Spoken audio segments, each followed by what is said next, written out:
athletes have to retire. I've been doing this for 14 years. I've been a professional athlete for almost 20 years. The body doesn't just keep going and going and going, so my time has come, and there are many, many other things that I need to do in life. This has been a dream of mine for a long time, and whenever I watch sport, whatever sport it may be, I love to see the guy go out on top, and I would love to try and do that. I've decided that the Tour de France will be my last race as a professional cyclist. Good evening. Welcome to Lance Armstrong's Leaving To. We're on the small island of Noirmoutier off the Vendée coast to kick off the 2005 Tour de France. About as close to America as you can get here without actually being in the Atlantic. And the American, who's won the last 6 editions of this race, is going for an historic 7th. Now, in normal circumstances, that'd be more than enough to keep us going for the next 3 weeks. But Armstrong is after something more. Publicly and in advance, he set himself a task that not even Muhammad Ali or Michael Jordan could pull off. The trick of bowing out at the very pinnacle of his sport with a final brilliant flourish and no encores. If things go to plan for Armstrong, he'll step off the winner's podium in Paris on July the 24th, straight into non-negotiable retirement. In other words, leaving the race the way he's always ridden it, on his own terms.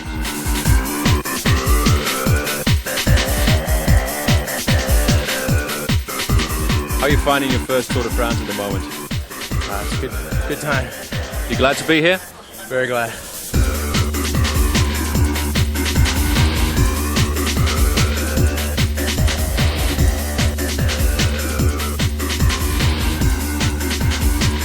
This one, Fabio, is for you. I thought of him every second.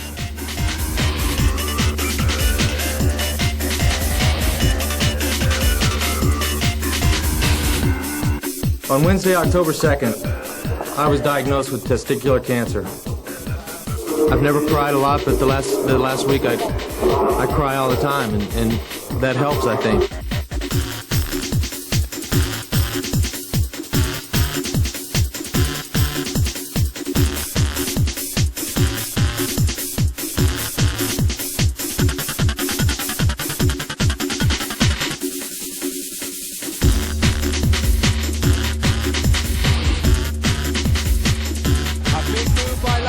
He took a look straight into the eyes there of Jan Ullrich and said, well, here I go, are you coming or not? And the answer is not.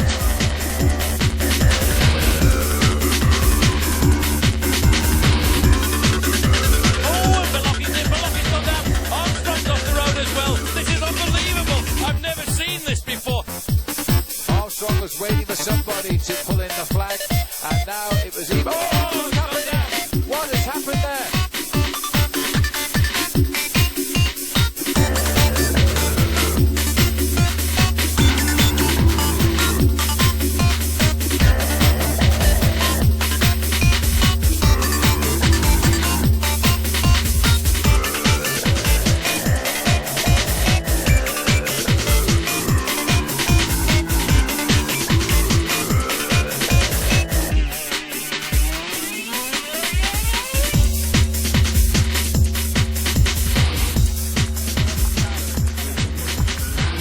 Before he can think about standing on the podium in Paris for the last time, there's plenty of other stuff Lance has to face for the last time on this farewell tour.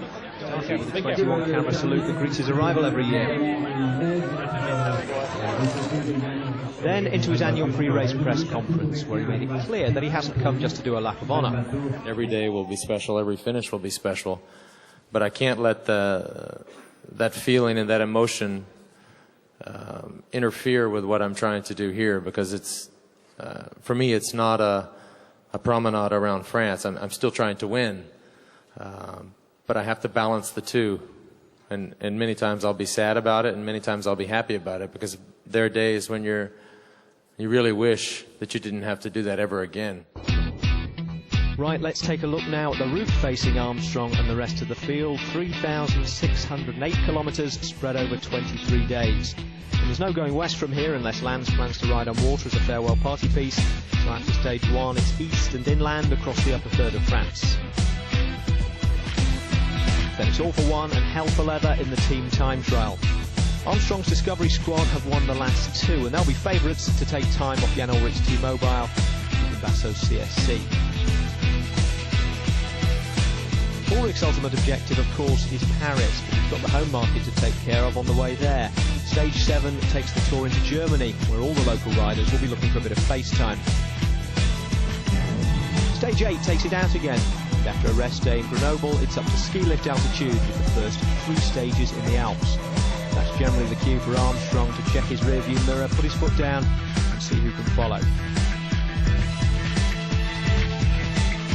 No rest day in between the Alps and the Pyrenees this year. It's a long haul across country before the road rears up again. Stage 15 is possibly the toughest of the entire tour. 8,500 metres of climbing and 6 mountain summits to conquer. The last of them at the finish line, Vendée, where Armstrong won 4 years ago. After the Pyrenees, it's a bumpy right turn inland. They're left at the 50-foot statue of the Virgin Mary in Le Puy-en-Velay, and on to Saint-Étienne for stage 20, the only individual time trial in this year's tour after today's.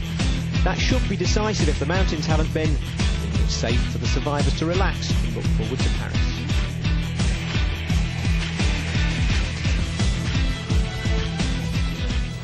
Now, the man with the chief responsibility for making sure that Lance does more suffering than sightseeing on his final Tour de France is Jan Ullrich of Germany's T-Mobile squad. He's finished second to Armstrong 3 times, and as Ned Bolting reports, he comes into this year's race backed by the most expensive team in cycling. Nearly 20 million euros, that's what they've spent on a team for Jan Ullrich, because he's worth it. And anyway, it's his last chance to beat Lance Armstrong. Ja gut, wenn man die letzten Jahre sieht, dann war es sicher so, dass ich ihn oftmals auch zumindest einigermaßen in Bredouille bringen konnte, mal ihn fordern musste. Und die Duelle zwischen uns sind ja bekannt gewesen und sicher haben wir sehr, sehr viel Respekt gegenübereinander. Sicher ist es nochmal motivierend, dass er das letzte Mal fährt, dass er, der große Lenz, praktisch nochmal die Möglichkeit bietet, ihn nochmal zu schlagen. Und ich probiere es Bestmögliche und ich freue mich schon drauf. This is a team which oozes intent from every fibre of those famous racing jerseys, which, by the way, they're at pains to stress, are magenta, not pink. But this year it's all about yellow, with Jan Ullrich, Andreas Klöden and Alexander Vinokourov leading the charge. But who is really the boss? On verra déjà sur les courses, mais bon, pour nous c'est plus important de gagner le tour. Après, c'est Jan, moi, Andreas. Pour moi, je pense c'est pour die Direktion aussi. Je pense c'est plus important de gagner. Aber dass ja, wie gesagt, wir beide erstmal für Jan die Edeldomestiken sind. Und alles andere wird sich dann im Rennen ergeben und ich hoffe, dass der Jan aber das Ding macht. Ich finde gut, dass wir so viele gute Fahrer in den eigenen Reihen haben, weil wir dadurch dann als Mannschaft auch ein bisschen unberechenbar sind. Lenz muss auch auf mehreren Leuten gucken und weiß, okay, wer ist jetzt Kapitän, er weiß nicht genau. Und bei uns wird für den besten Fahrer gefahren, da hat keiner ein Problem mit. So, more than just a whiff of the same old confusion chipping away at their chances, and Ullrich's personal trainer Rudy Pevenage still stalks the sidelines, a not-so-welcome guest at the T-Mobile high table. So there we are, all 9 of them resplendent in magenta, only one difference. Where's Eric Zabel? Yes, the game is up for the 6 times winner of the green jersey and German national hero Eric Zabel. No place in the new team for sentiment. Wenn man wirklich nochmal auf Gelb geht, auf Gesamtklassement, dann sollte man schon eine kompakte Mannschaft haben, wie es Lenz auch jedes Jahr macht. Und ja, wir haben uns entschieden mit der Sportinleitung, mit den Fahrern und mit dem Sponsor, dass wir dieses Jahr nochmal alles probieren, um das gelbe Trikot zu holen. Und da haben wir jetzt eine Mannschaft um mich herum gebaut. More compact, maybe. More focused, perhaps. But certainly more expensive. T-Mobile have just raised the stakes. Well, not only have they raised the stakes, I think they may have just increased their motor insurance premiums as well, not to mention the ones on Jan Ullrich's life policy. Have a look at this. Out wrecking the time trial course, he went through the rear windscreen of his team car from the outside. He'd been slipstreaming close behind it apparently and didn't react quickly enough when it braked. Amazingly, given the damage to the car, Jan's injuries were mainly to his dignity, along with some small cuts to his neck from the glass. He emerged from hospital wearing possibly the biggest plaster in the French health system and declared himself fit to start. Well, he was obviously going to be a bit stiff come the opening time trial, and there was no hiding place along the course. A long exposed 19-kilometre run from Fromentine on the mainland across to Noirmoutier. The best of the early finishers was a man making his tour debut, David Zabriskie of CSC in the USA. Well, here he comes. Dave Zabriskie has led at every time check. He's going to now lead at the finish. 20 minutes 51. That will take some beating. Zabriskie's time held for the next 3 hours. In fact, Alexander Vinokourov of T-Mobile and Laszlo Bedrogi of Credit Agricole were the only men to get within a minute of it. As we pick up the action, Jan Ullrich and even Basso are already out on the course, and only Lance Armstrong is left to start. It's a familiar sight, isn't it? 6 times the winner. He has 66 yellow jerseys. Lost 1 or 2 seconds there. Well, they tell us how unpopular he is with the crowds. We go to George Hincapie. Did you hear the cheers there? I often think the press sometimes get it slightly wrong. But here is George Hincapie licking his lips, beaten Lance once this year. Can he do it again? He's not going to beat Dave Zabriskie, the team that Discovery gave up allowed him to lead, because Zabriskie still leads as Hincapie comes over. Even so, he's in 3rd place with that time. George has done it again. That's a great ride. Great ride for a man who started his career as a sprinter. As we go back down to have a look here at Lance Armstrong, but the Americans are having a fabulous day of racing, because currently they're occupying 1st and 3rd place on day 1. Well, America once never took part in cycle racing, but now they seem to be dominating at this particular cycle race. There's the crowds, and they're all straining forward now to catch a glimpse of Lance Armstrong, the only man who's won the Tour de France 6 times. In his history, he's won 21 stages of the Tour, and 10 of them have been alone against the watch. And you will note that he's actually not wearing the yellow jersey, which a few years ago, the last man to start, the winner of the previous season, always used to wear the yellow jersey. Armstrong only wants to wear the yellow jersey when he actually feels that he's earned it. We get a chance here just to look at both riders, the comparison between the 2 men at the top of the sport. On the left, Lance Armstrong wearing number 1. On the right, Jan Ullrich. And look at the difference in cadence. Ullrich uses a monster gear, a huge gear. He is a powerhouse of a man, where on the other hand, Armstrong is very supple. Pedals at around about 100 RPM. That strange little nervous move that he's had every time I've seen him ride a time trial. He puts his hand round to the back of his shorts just to pull them tightly to make sure he's as aerodynamic as possible. Well, there he is, the big man. His pedaling style is so different to Lance Armstrong. He just pounds that big gear. He's going over the only undulation on the course. You climb up to the dizzy heights. Right in the distance there is the famous Passage du Bois. It's covered by water just now, but that was where Alex Zülle lost his Tour de France when he fell off back in 1999. He still finished 2nd to Lance. Phil, I thought you told me the French had said there weren't any crowds out on the race today. Well, they've moved around a bit. But you're quite right, they can't get over onto the island. This is the only entrance to the island, and the roads have been closed since 9 o'clock this morning. It's now coming up local time to 10 minutes to 7. So you haven't been able to get onto the island at all, or indeed off it, since 9 o'clock this morning. We're looking now at the face of Lance Armstrong. Already he will know how his body feels, just how he's going, whether it's going good for him. He will not be chasing the time of Zabriskie. Armstrong looking very strong there. He really had a fluid pedaling action as he hit the most difficult part of today's climb, as we move 3 minutes up the road here to Ivan Basso. Where's number 21, the 3rd overall in the Tour de France last year, and this year looking to try and see if he can make himself get up onto the podium once again. Now, 1 minute behind Ivan Basso is the powerhouse, the man who already has won himself a time trial this year in the Tour of Switzerland, Jan Ullrich, 5 times 2nd in this great event, and this year hoping to take one of the most famous scalps in the sport. He wants to beat Lance Armstrong if he can before he retires, because he said that would add so much more to a victory if he could beat the man who is the record holder. Armstrong has gone through 3 seconds slower than Zabriskie in 2nd. Well, we were talking to his coach just before the start of the event, and he said, I think Armstrong is going to win the Tour de France this year by his biggest ever margin. He has almost equaled the time of Dave Zabriskie at 9.6 kilometers, 6 kilometers covered, and that, you see, is an unbelievable performance. Just 3 seconds off for Armstrong. He's now got himself right into the times to win this stage. Well, there's still 10 kilometers to ride, of course, but Zabriskie now will be quaking. He may see his dream beaten by the man who's broken many people's dreams over the last 7 years of the Tour de France. Lance Armstrong just 3 seconds off, and that was despite pulling his foot off the pedal, which could well have cost him that 3 seconds. It could have cost him that 1 to 3 seconds, but he didn't seem to panic at all. He got his foot back in very quickly. He looks here to be riding with absolute power, but look at that machine. He's invested a lot of time and money into that machine, Phil. It's probably the most aerodynamic bike you can actually buy on the open market. Well, you know, he's always delivered the goods when the chips are down. He knows the time of Zabriskie because it's been standing for so long today. Botero is continuing to carry on. Former world time trial champion, just 21st. Phil, if you look at those time gaps, Armstrong was pulled back around about 40 seconds on the man wearing the pink jersey here, Jan Ullrich. If we could pull back, I don't think we would have to look back very far to see, and that's what we're going to do just now, the position of Lance Armstrong. There's the police motorbikes clearing the way for Armstrong. There is Armstrong. That's not very much more than 10 seconds separating the two men. It's decision time already, and we've only done 10 kilometres in the Tour de France, but if they're losing this sort of time, there is Jan Ullrich right in the distance. Armstrong has galloped across a gap of almost 1 minute, and he could be putting Jan Ullrich out of the Tour on day number 1. This is unthinkable. Well, the big discussions, the banter, the exchange of remarks over the last couple of months, I want to beat him.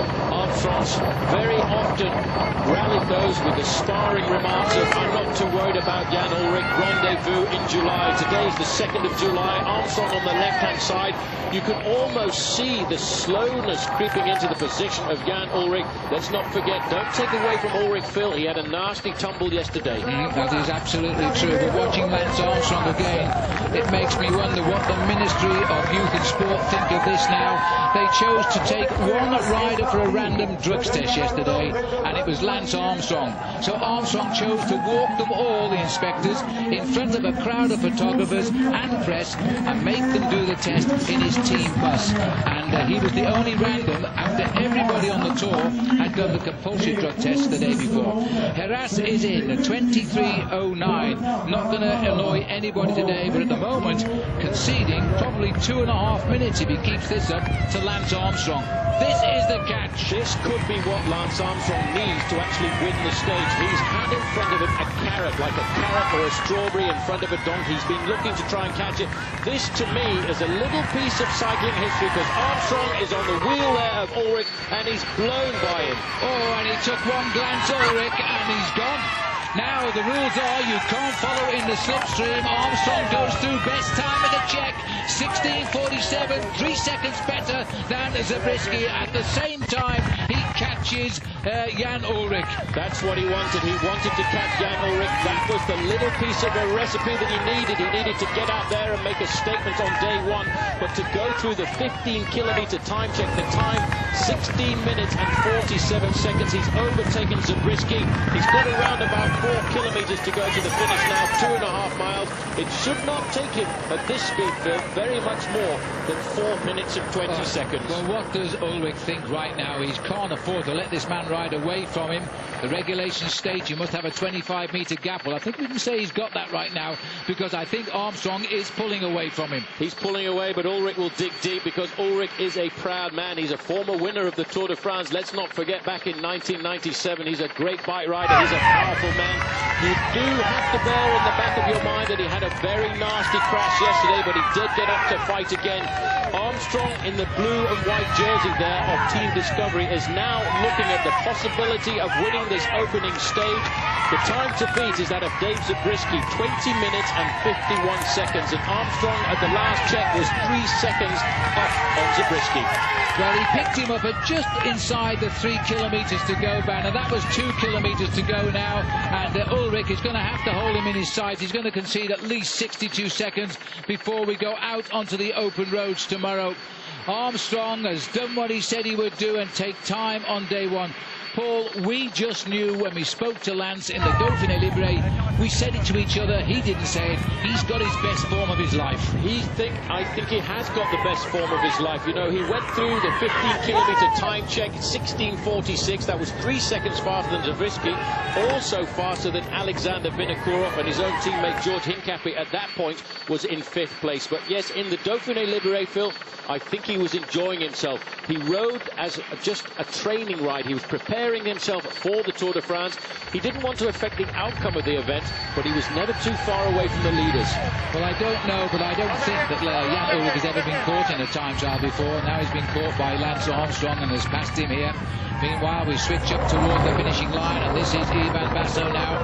His time has got to be close at least to Ullrich to stay in this race for a few days. Lance Armstrong has got a big decision to make. Is he going to be the first man to lead the Tour start to finish since 1934? Or will he not defend the jersey tomorrow? We won't know those answers just yet, but he's got to consider that possibility now. What a way to go out of the Tour de France that would be. Basso finishes, and his time, we'll wait for the confirmation, it's 18th place anyway, and 22:17 it is confirmed at.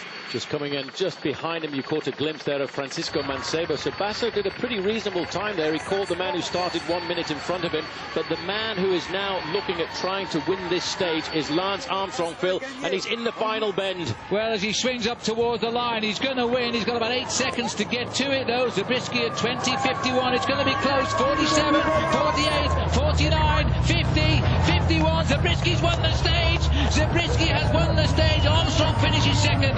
20:53. Can you believe that? Just inside of 2 seconds, Armstrong was behind Dave Zabriskie. Ullrich, by the way, for the record, came in 12th place. Armstrong was so very close there, and I wonder how much the weather conditions affected that performance. But if you look at that man, Phil, I think we're looking at a man who is ready for the Tour de France. The attempt to try and win it for 7 times in a row. That is a little piece of history.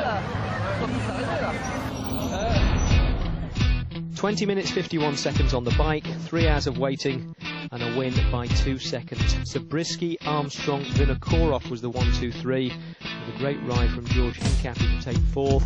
Thor Hushovd making it 4 Americans in the top 6. So the yellow jersey on his Tour debut for David Zabriskie, only the 3rd American to wear it incidentally, the other 2 being Lance Armstrong and Greg LeMond. I don't know if we'll be defending it for me, but it could be an advantage for the team to be at the front in the coming stages. What did the team manager say to you? Because I don't think I've ever seen Bjarne Riis so happy. He was very happy for you and for the team. He just said, good job, and you're the best, and he loves me. In terms of the race overall, though, the real story was behind Zabriskie, or more accurately, behind Armstrong. Missing out on the yellow jersey by a couple of seconds will be nothing to Lance compared to the damage he's done to his major rivals. Ullrich had lost 1:06 to the defending champion. It was his job as leader of T-Mobile because he was also beaten by his teammate Alexander Vinokourov. In fact, he was even beaten by one of Armstrong's teammates, George Hincapie. But so were plenty of others.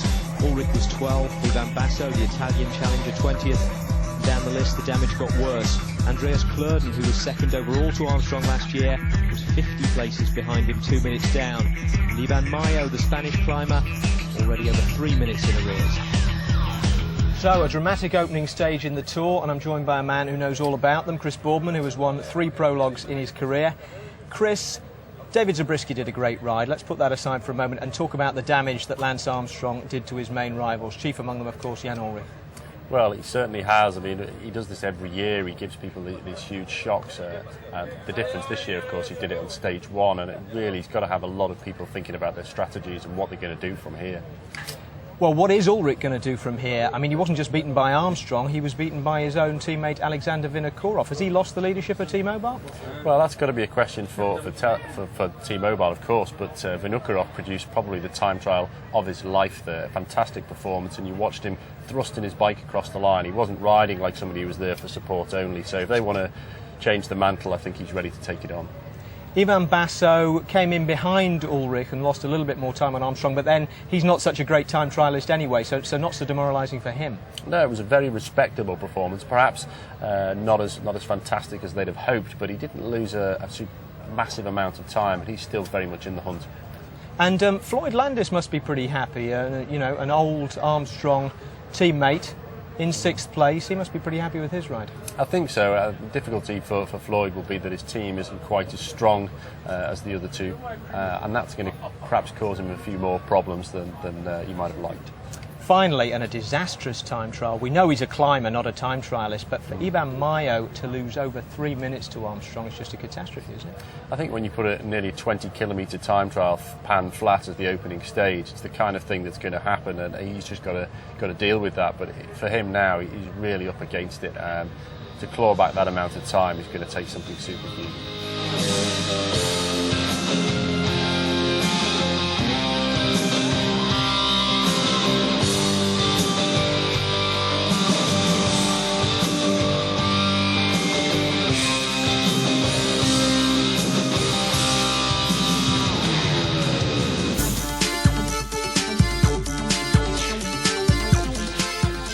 David Zabriskie had a fantastic debut to his Tour de France, but it's unlikely he's going to figure in the overall classification. Lance Armstrong, on the other hand, well, he certainly is.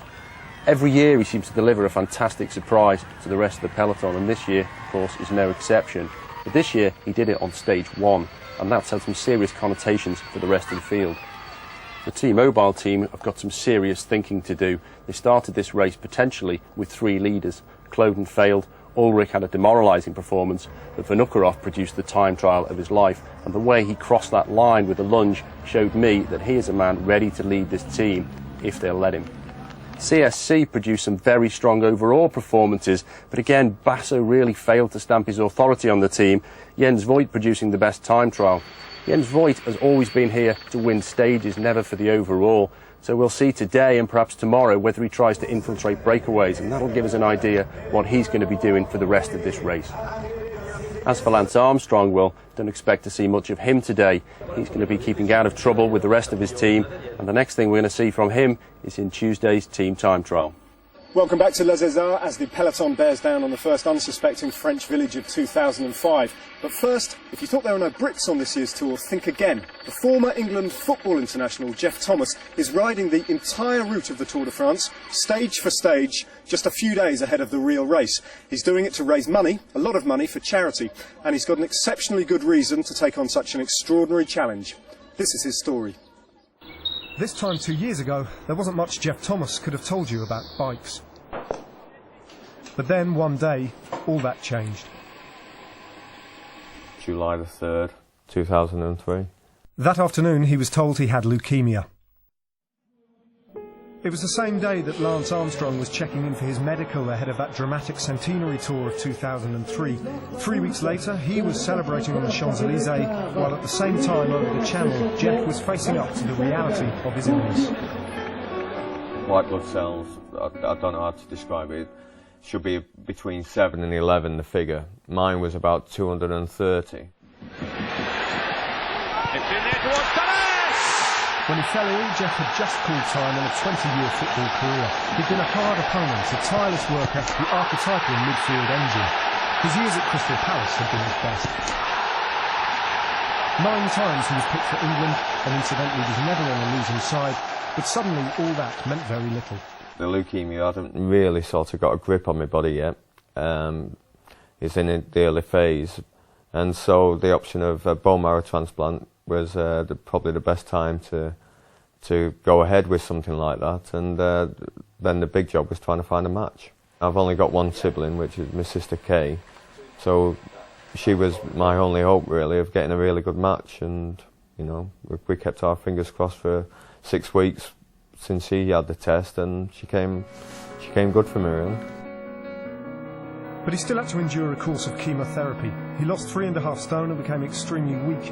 During long months of treatment, a certain well-known book became his inspiration, and the thought became a nagging obsession. If Lance can do it, then so can I. You could have made it easy for yourself. You could have done an Ian Botham and just walked from Land's End to John. I think I read the wrong book then. This will be the biggest thing I've ever achieved. You know, I've played football for England and enjoyed every minute of that, and you know, played at Wembley in the FA Cup and things like this. But if I achieve this would be huge. When you feel like you can't get out of a paper bag, you've got to knock a brick wall down, and I think that's what you've got to do when you're on a bike. I think it's a life challenge, really. The more I learn about the tour and the more I learn about cycling, the more respect I have for the sport. and if I do get to Paris in one piece, then, you know, I'll know what a massive feat we've achieved. Well, so far Jeff has completed 5 stages of the Tour de France, and tomorrow he sets out on stage 6 to Nancy. Now the action on stage 2 is spread over 181 kilometres from Chalon down the Atlantic coast and inland to Les Essarts. Apart from a small climb with about 15 kilometres to go, it's perfect for a sprint finish. And despite an early breakaway, that's what it's starting to look like as we join the race heading into Les Essarts. Well, this is a rider, Sonia Duval. I think it's Nicolas Fitch, the Frenchman, who's trying to get away from the front. Again, they're all massing, and he's got a little bit of a gap. You can't control everyone, and in fact, Française de Jeu wants somebody else to come and pick up the pace now. So this sort of arguing amongst yourselves can give you a surprise result at 2 kilometres to go. Looks like Phonak moving up there. No, it's Liquigas moving up there on the right-hand side, trying to keep themselves nice and organised, making sure that it's not very difficult. It's Sabala, the man from Saunier Duval, who got off the front, but now that has completely disappeared, Phil, because he's going to get wiped away with this, and it seems too as if Française de Jeu have lost control. They've been swept here by Liquigas. Remember, we've got the big Swede rider in here, Magnus Bagstedt, who was another bad finish himself, and Luciano Pagliarini, who we've seen in different team colours ride well in the Tour de Langkawi in Malaysia. He wants to get a grip of the Tour de France too, but look at the rush now. The right-hand side had it with leaky gas on the front, but here comes the rush up the inside. It's all beginning to change again, and when we get to the kite at 1 to go, it is going to be one sprint for the line as they try to bring Tom Boonen up through on the rails.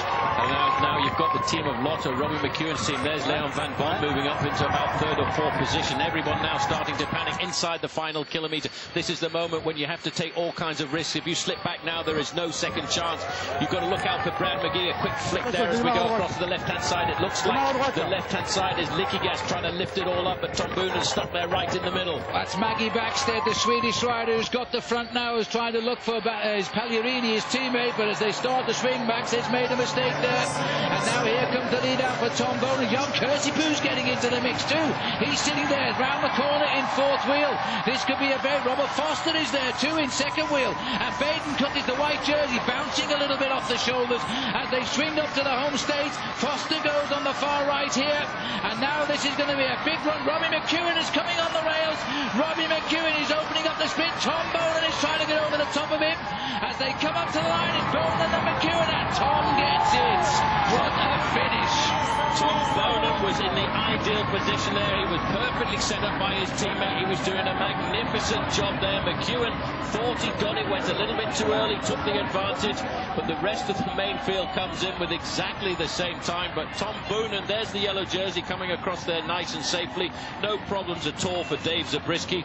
But Tom Boonen, despite the toothache he complained about overnight, Phil, came out today with very sharp teeth. What a sprint. The 2 top sprinters of years gone by. There they are, mano a mano, shoulder to shoulder.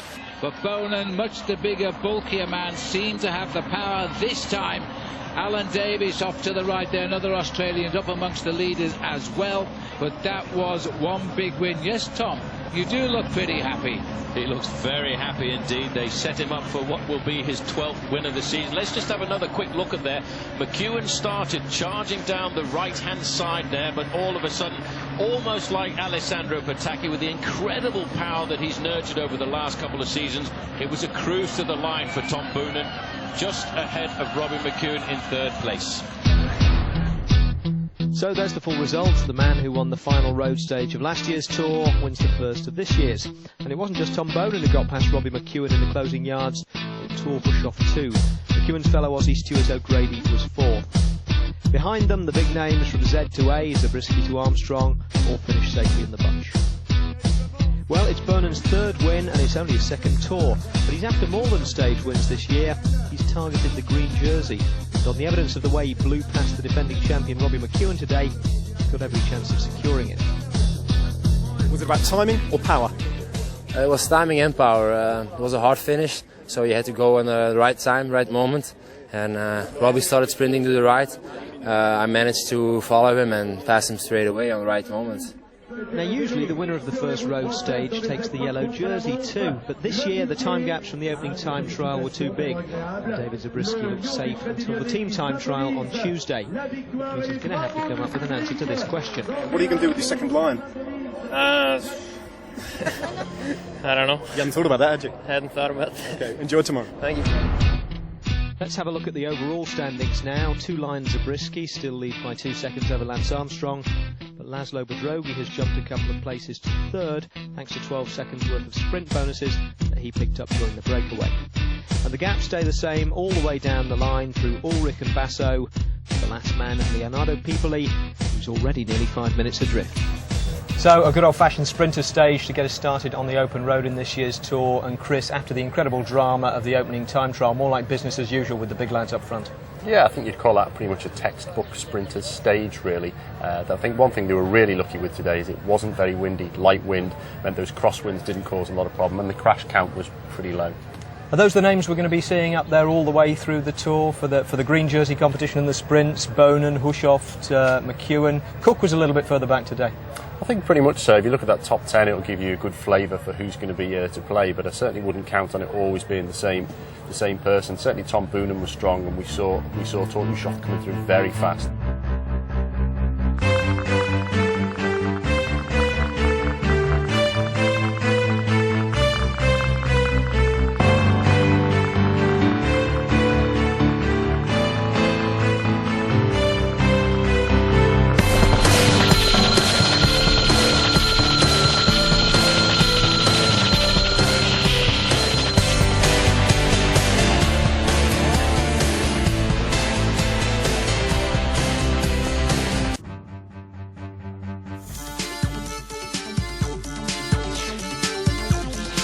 Now, winning stages in the first few days is one thing. Surviving the mountains and still having enough fast-twitch muscle fibre left to win again in the final week is another. And the man who has lasted the pace the best over 2 out of the last 3 tours is the defending champion, Robbie McEwen. Keep your eyes on the front.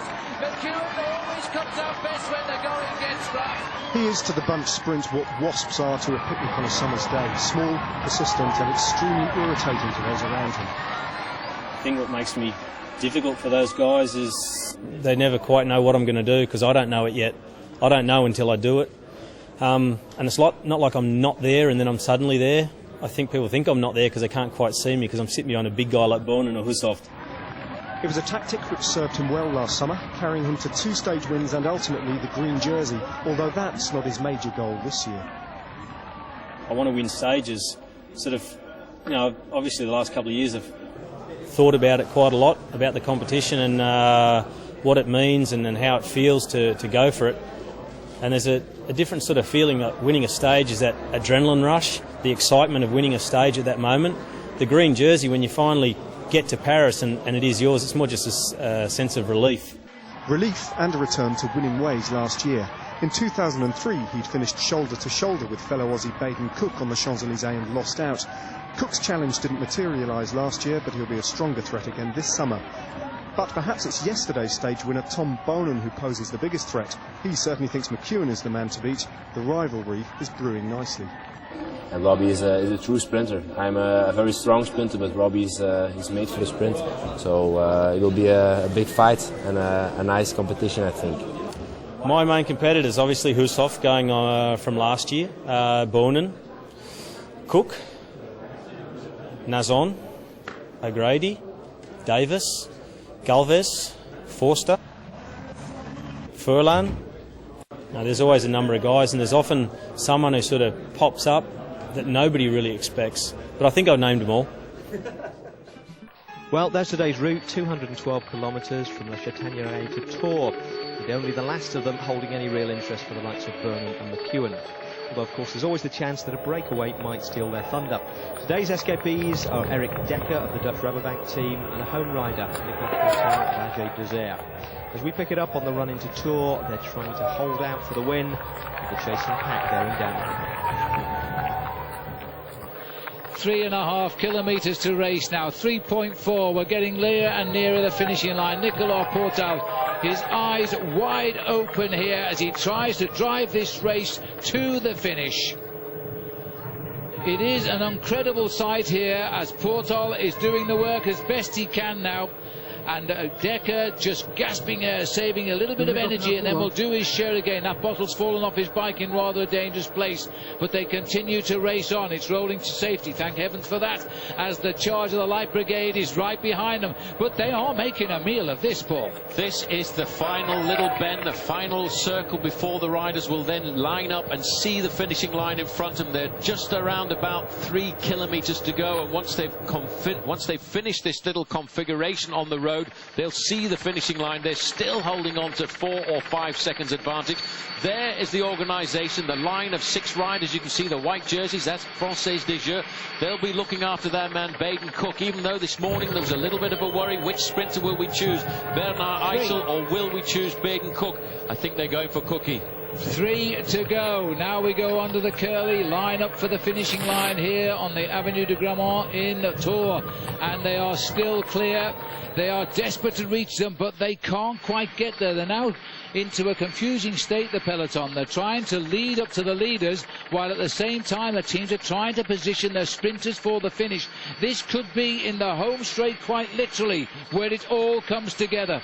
Unbelievable. I don't know how those two men are surviving off the front of the main field at speeds which are approaching 60 kilometers an hour. This is the Avenue de Grammont. Eric Decker has accelerated. He still won't give up. He's gone again. He's been forced to move, but there is a charge down the right of the road now, and it looks like Cancellara has reached him here. It's certainly a white jersey as he comes up here, and this is a good move too, because these sort of moves can play. Poor old Eric Decker, 2 kilometers, inside 2 kilometers, has been wiped out, and Cancellara, the rookie of the Tour, the winner of the prologue at 2K, is gonna go. Remember, he has speed over short distances. That's how he won the prologue in Liège. Well, that's an unbelievable move. He may well have just caught the sprinters at the right time. There are not many men in this field who can make a move like that, but Fabien Cancellara is a very good individual time trialist. He's got to ride at 60 kilometers an hour if he wants to hold off the main field, but he is looking, Phil, he is dreaming to try and see the red kite, the kite that tells these riders there's a kilometer to go to the finish. He's going to get swamped by the sprinters who've gone either side of the road here. There's green jerseys on the front. They are looking after Thor Hushovd. The white jerseys are looking very much after Baden Cook, and let's not forget the man in the green jersey, Tom Boonen, will not be very far away at all. What a finish. We're going to pass under the kite any second now. That'll be a kilometre from the line, 6/10 of a mile. They're on him. He almost did it, but Française des Jeux, Brad McGee has got control of the head of the race now, looking for Baden Cook perhaps. He's the boy in white to the left of our picture, moves them all over. Fassabortolo getting involved in this right now. Cancellara tried, it wasn't to work. He's back in the pack now, and it looks as though Baden Cook is being lined up for this. The green jersey of Tom Boonen, about 9 men back, just dodging away. Now comes a charge on the right from Leaky Gas. This is a desperate finish and dead straight. Dead straight. This is the most beautiful finishing straight in the world if you're a sprinter, and that's exactly what they're trying to do for Baden Cook. They're trying to set him up. There's the red kite. Everybody's in there nice and safe. Still F des Jeux on the front there. Baden Cook will be in about 4th or 5th position. You can see as well the Licky Gas riders in the lime green are starting to warm it up there. You can see Big Maggie Backstead right in the middle. There is Jan Kursipu trying to lead out Thor Hushovd just over to the right-hand side. Well, the lead out has been done by Thor Hushovd's team here, but he's not placed in yet. Kursipu has got second wheel, the champion of his country. He's on the left now. He's also picked up Thor Hushovd, who's got right in behind him. This is going to be a tough one. I don't think Bonen's going to get out of this mess, and I'm not sure where Robbie is yet. Robbie McEwen is about 5 men back. He's getting a perfect lead out as they start to switch. Bonen's got McEwen's wheel. A lot of dodging here, but what Thor Hushovd and Jan Kursipu as they go on the left. Here comes Tom Bonen now in the centre, being challenged by McEwen. This is a desperate move again, and Bonen's got the head of the first with Showdown. Grady trying to break it. A little bit of a wobble. Bonen has done it again, and that is an incredible second. What a sprint that was. Everybody bouncing off everybody's shoulders, and I thought for a moment Stuart O'Grady was going to win it. Well, definitely worth another look at that one. Boonen already won the race, but behind him, just watch that yellow helmet of McEwen. He's using his head to try and make himself a hole. Left it way too late today. He's got boxed in. He needs to make himself a gap. Stuart O'Grady, well, he's not too keen on moving out the way. And now, really, that's just ridiculous. I think the commissars are definitely going to want to look at that one. There was a bit of argy-bargy in there, and your feeling is some of it was a bit unnecessary. Yeah, I mean, there's certainly a few elbows and headbutts can be thrown, but that was a bit over the top, I think. How did it happen from your angle? Tom Boonen was coming past you. Yeah, Tom was coming past, and next minute I had Robbie's head on my shoulder. Yeah. He wasn't trying to say sweet romantic nothings. No, he just knew he was going to get beaten. And what's the idea? You think the team might lodge an appeal, or will you might have words with him tomorrow? Oh, I think we'll let the commissaires decide. Sprinting, you know. No one crashed or anything, but yeah, that's probably a bit over the top. Well, the commissaires did have a look at it, and they didn't like it. McEwen clearly convicted by the video evidence and relegated to the back of the bunch, losing his green jersey points for third place in the process. Miriam Van Es, a member of the jury of commissaires, can you explain how you came to the decision to declassify Robbie McEwen? Yes, of course. We saw the images of the sprint, and seeing the sprint itself, it was all obvious because it's not allowed what McEwen did. So it was an anonymous decision of the judges. Mm-hmm. A unanimous decision. Can Robbie appeal? No appeal possible. Lucky it's not the Tour of Britain, or Robbie would be up for an ASBO. And the commissaires' decision left the stage result looking like this. Tom Boonen taking his second win in successive days, ahead of Gerolsteiner's Peter Vrolijk, with O'Grady now third. All the big names came in safely behind in the main bunch, and behind them, headbutting his way down to 186th, Robbie McEwen. So not only is Tom Boonen 2 stage wins to the good, he's comfortably leading the green jersey competition, while McEwen, who would have been in second place, disappeared off the radar.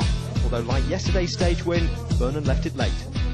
Yeah, I waited very, very long, but I meant to wait as long as possible, because I know stage of last kilometers like this is very hard to. If you're in front and they come from behind you, you're already lost. So it's better to wait, and then you have 2 chances.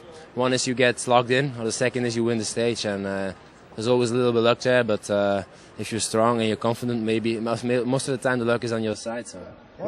Possibly the only man in the Tour happier than Boonen is David Zabriskie. Boonen was expecting stage wins, a third successive day in the yellow jersey, as more than Zabriskie could have dreamed of. No change at all in the general classification, or at least the top of it, where David Zabriskie retains his 2-second lead over Lance Armstrong. Tom Boonen, though, is not just leading the points race, he's also ridden himself up into 13th place overall, just behind Jan Ullrich.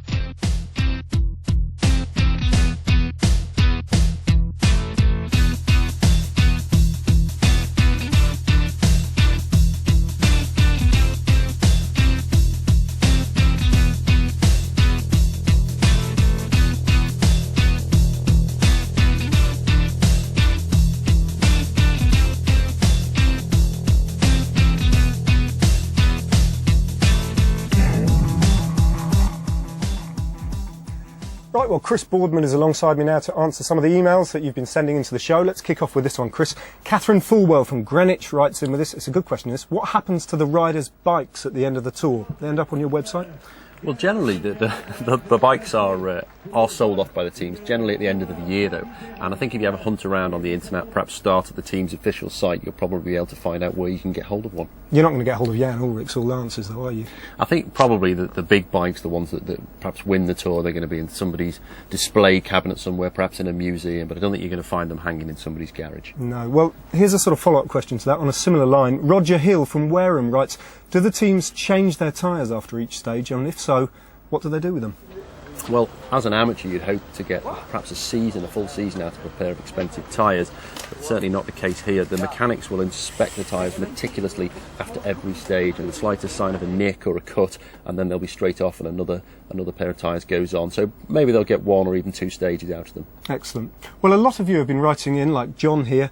He's been asking, how do you get hold of grandstand tickets for the final day in Paris on the Champs-Élysées? Well, this morning I actually checked with the organisation just to make sure what the procedure was, and they confirmed with me that they do not sell tickets for the Champs-Élysées. That means you simply can't buy a ticket. So our only advice to you is get yourself over to Paris, get to the Champs-Élysées, stand up on the barrier as early as you can get there, and don't move.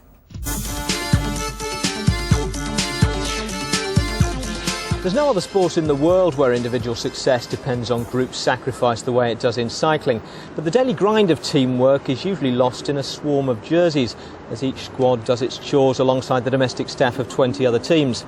The team time trial, though, makes it all crystal clear. Like families of non-uplets, each dressed in identical outfits by their mother, the teams power around the course in formation and the time is taken on the fifth man over the line. So this is where a team leader really relies on the depth of quality in his lineup. Today's team time trial course, stage 4 of the Tour, is 67 kilometres through the Loire Valley, then over the Loire itself here just before the finish at Blois. And it's a very tricky finish to negotiate as a 9-man team. The medieval street plan here is tight and twisty, and Lance Armstrong will know better than anyone what can go wrong in team time trials.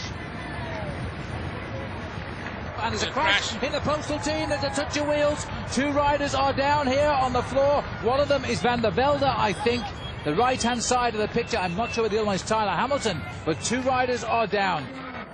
That was the 2001 team time trial, but Armstrong's squad has won this event in the last 2 tours. And most people think this year's supporting cast is the strongest he's ever had. You throw in the guys we've had around, Tricky, Chechu, who I think are better than they were last year. Acevedo is at least as good as he was last year. George, look at the way he rode in the Dauphiné. Clearly he's better than he was a year ago. So I mean, the team is... I'm not worried about this team defending the jersey. I might be a little worried about the leader getting the jersey, but no, they know how to do their job. Well, there's the route, Tour to Blois, and over the 67-kilometre course, Liberty Seguros set the best early time, coming in with 1 hour, 11 minutes and 32 seconds. But with all the teams out on the road as we join the stage, CSC are fastest through the second time check at 46 kilometres. 6 seconds better than Discovery, and 7 seconds up on T-Mobile, who are powering towards the finish. Here comes Jan Ullrich driving the train towards the line. As they head up now, they will be better than Liberty Seguros. Then it's down to the others to match the pace. This is a big demonstration by T-Mobile because they were devastated after the individual time trial. But now they are going to tell us they are back. Alexander Vinokurov is also coming up towards the finishing time now. This is going to be a fantastic time, Paul. Take it in. Well, they're pulling themselves up to the finish line. Jan Ullrich must have done some massive turns out there in the road, because there you can see Ullrich has switched off. That's Guarini not too far away. Vinokurov is very happy with his time. He's taken up 6th place there, but the time they're looking to beat is the time of Liberty Seguros. It's going to be very close indeed. 1:11:32 is the time to beat, but 1:11:15 is the time of T-Mobile. So T-Mobile, the team of Jan Ullrich, and look at that, a little clip of the hands as they go #1 slot.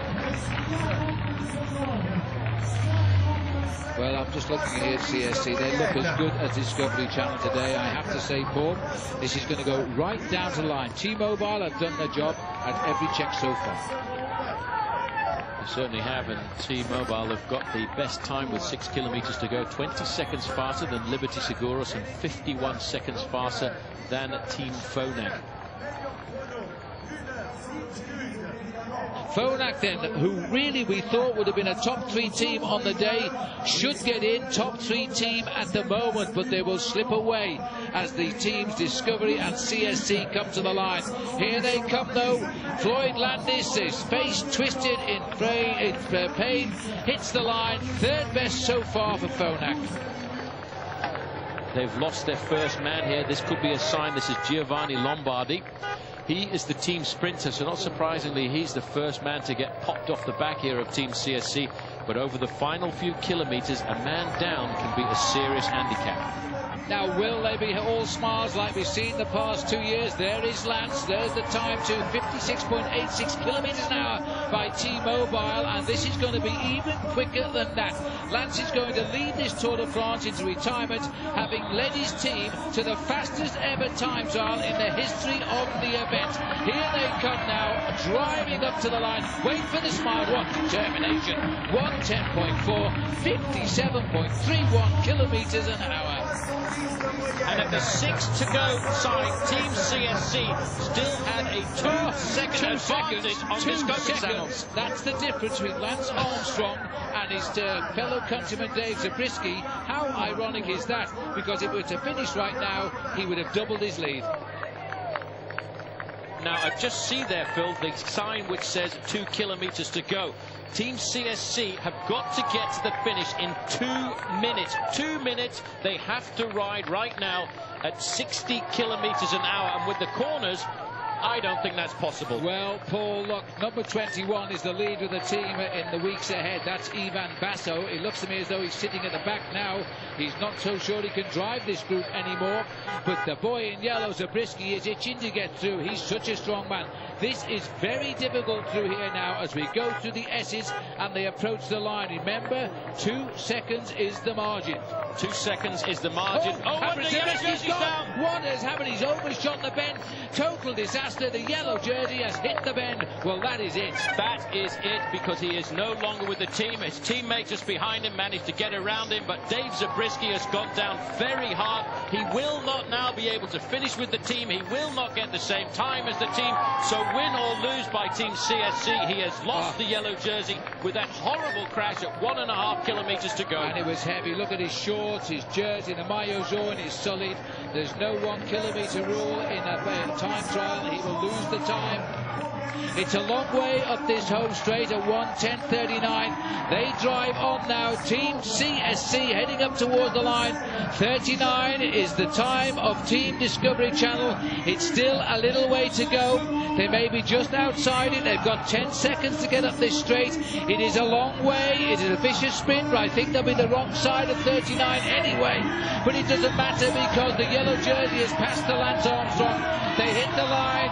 The 2-second margin continues to haunt them. 1:10.41. It's the wrong way anyway. He would have lost it, but now he is going to slip out of the top 10 probably. Phil, that is the most unbelievable team time trial I think I have ever witnessed in my life. So poor David Zabriskie, the consolation, if there is one, he would have lost his lead anyway, but what we would have had was Lance Armstrong and Zabriskie equal first in the Tour de France. How incredible is that? As it is, it doesn't matter because he's coming home in his own time, losing time, and that welt on the side of his thigh is beginning to look rather ugly. Dave Zabriskie, don't feel ashamed because you almost did it. But at this time, I'm afraid the master has played the master stroke. Armstrong is back in the maillot jaune of the Tour de France. After the slow, painful ride to the finish, David Zabriskie had the slow, painful one past the press to his team car. The stage results would have done nothing to improve his mood. Even with the crash, CSC lost only 2 seconds to Discovery. If anyone but Zabriskie had gone down, that would have been enough to hold on to the race lead. T-Mobile make up the top 3 on the stage. But it's Armstrong's squad that gets on the podium for the 3rd year running, twice as US Postal, once as Discovery. And as usual, the team time trial produces wholesale changes at the top.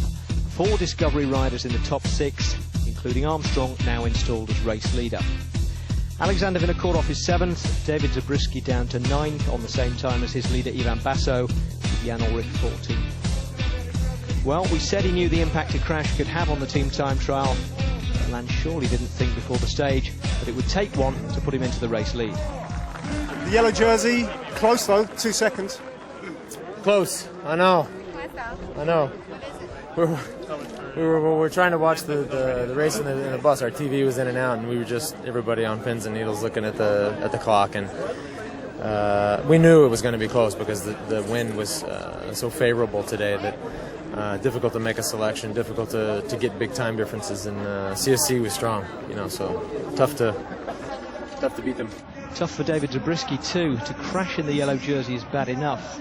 To do it within 1,300 metres of the finish after a storming team time trial ride was double the misery. And Zabriskie seemed no wiser than anyone else as to what caused it. I don't know what happened. Maybe the chain slipped off, or it just happened so fast and I can't see a good angle on TV. It's just 1 second happens. Well, his manager doesn't know. He doesn't seem to know himself. Chris Boardman, I mean, the shot's not very good, is it, from behind? But what do you make of Dave Zabriskie's crash? I think after we'd seen it a couple of times, it was good enough. There was basically 2 things that could have happened. He's either pulled his foot out or his chains come off, because we could see he had all his weight on the crank and suddenly lost any kind of resistance and he just went straight down.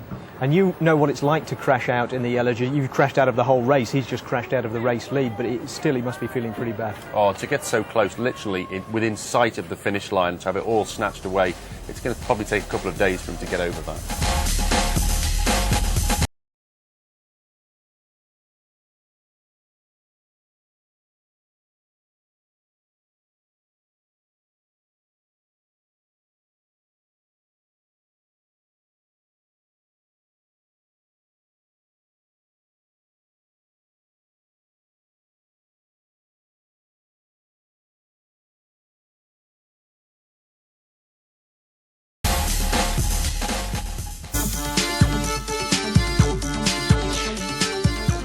The International Olympic Committee has the honor of announcing that the Games of the 30th Olympiad in 2012 are awarded to the city of London.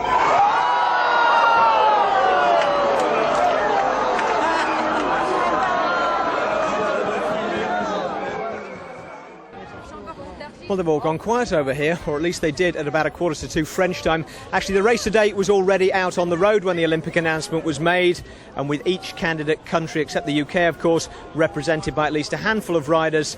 I'm sure it was in the earpieces of the peloton shortly thereafter. Jean-Marie Leblanc, the race director, certainly got the news in his car and gave a moving response.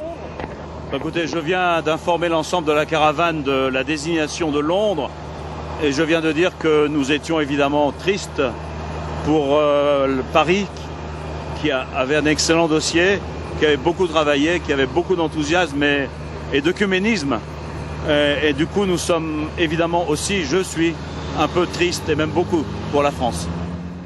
Jean-Marie Leblanc seemed to be speaking not just for the Tour organisation, but just about everyone here at the finish line in Montargis. Now, not to take any of the gloss off the Olympic announcement, but it may not actually be the best news for London's chances of getting the Tour in 2007.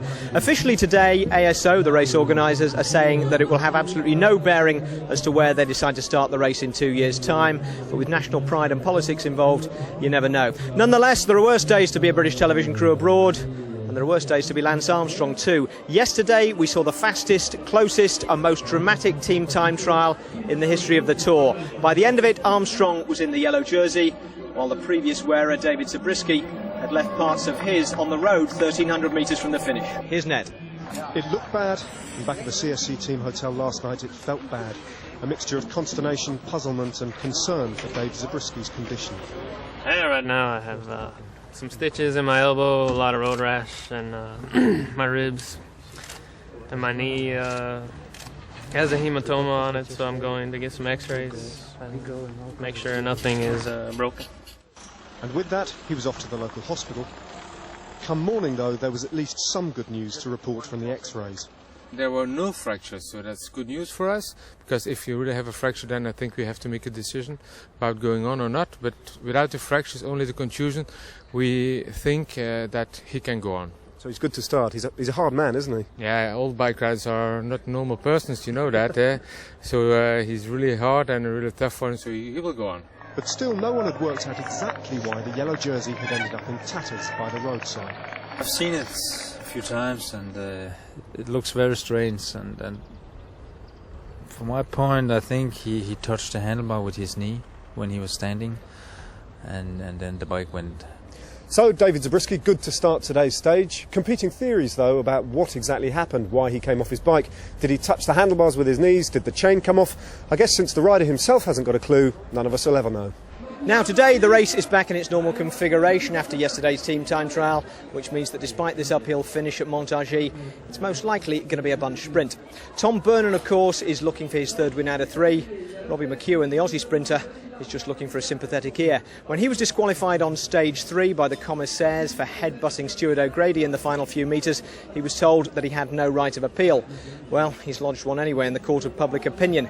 To be honest, the video evidence looks pretty damning for Robbie, but when we spoke to him yesterday, he insisted that either we were looking at the wrong bit or looking at it the wrong way. I pretty much resigned myself to the fact that the stage was lost when I was behind Burnham, but sandwiched in between Ullrich and O'Grady. Then O'Grady came off his line, put his elbow into me, and I was just trying to get my arm out from underneath his elbow, which put me off balance. Got me completely off balance and sideways on the bike, and I was just trying to stay upright and get out from his elbow, which he come stuck into me, and so I was impeded in my run to the line, but I got disqualified. So, you know, I went and told the commissaires they'd made a wrong decision. There's plenty of people that have also seen the footage, and you got to know what you're looking for. You don't have to look at the head movements, because they were a direct result of the first elbow that came from O'Grady. So, you know, I was just reacting to what came from another rider, and I've been penalised for that. So it's I'm 100% positive it's a wrong decision, and I've been ripped off. Do you think that they just jump to conclusions? Because I must admit, if you do look at the pictures, Robbie, it looks blatant. It looks like you're right in him with your head. I mean, yeah, but you've got to look at what the reason for that is. And if you're just looking at the head movements, then you go, oh, geez, that looks pretty rough. But you've got to look at the first movement of him coming right to left, and have a good look at his left elbow. Go and put it in slow motion and have a look, see where the first contact comes from, and then you can see why it's resulted in what happened. And you know, you just got to know what you're looking for. And one of the commissaires told me he's been at the Vuelta. This is his second Tour de France. I said, well, this is my 8th, and I've been a pro for 10 years, and I do know what I'm doing. And I know if I get disqualified, I know if it's right or not, and this time it's not right. How big a blow is it to your chances, to your Tour? Oh, well, as far as the green jersey is concerned, it's blown that out of the water. It's completely stuffed it. I've already said before, if you miss one day of getting points, you can pretty much forget it. And now, you know, run third on the stage, but been disqualified. It's a loss of 26 points. It puts me 44 behind.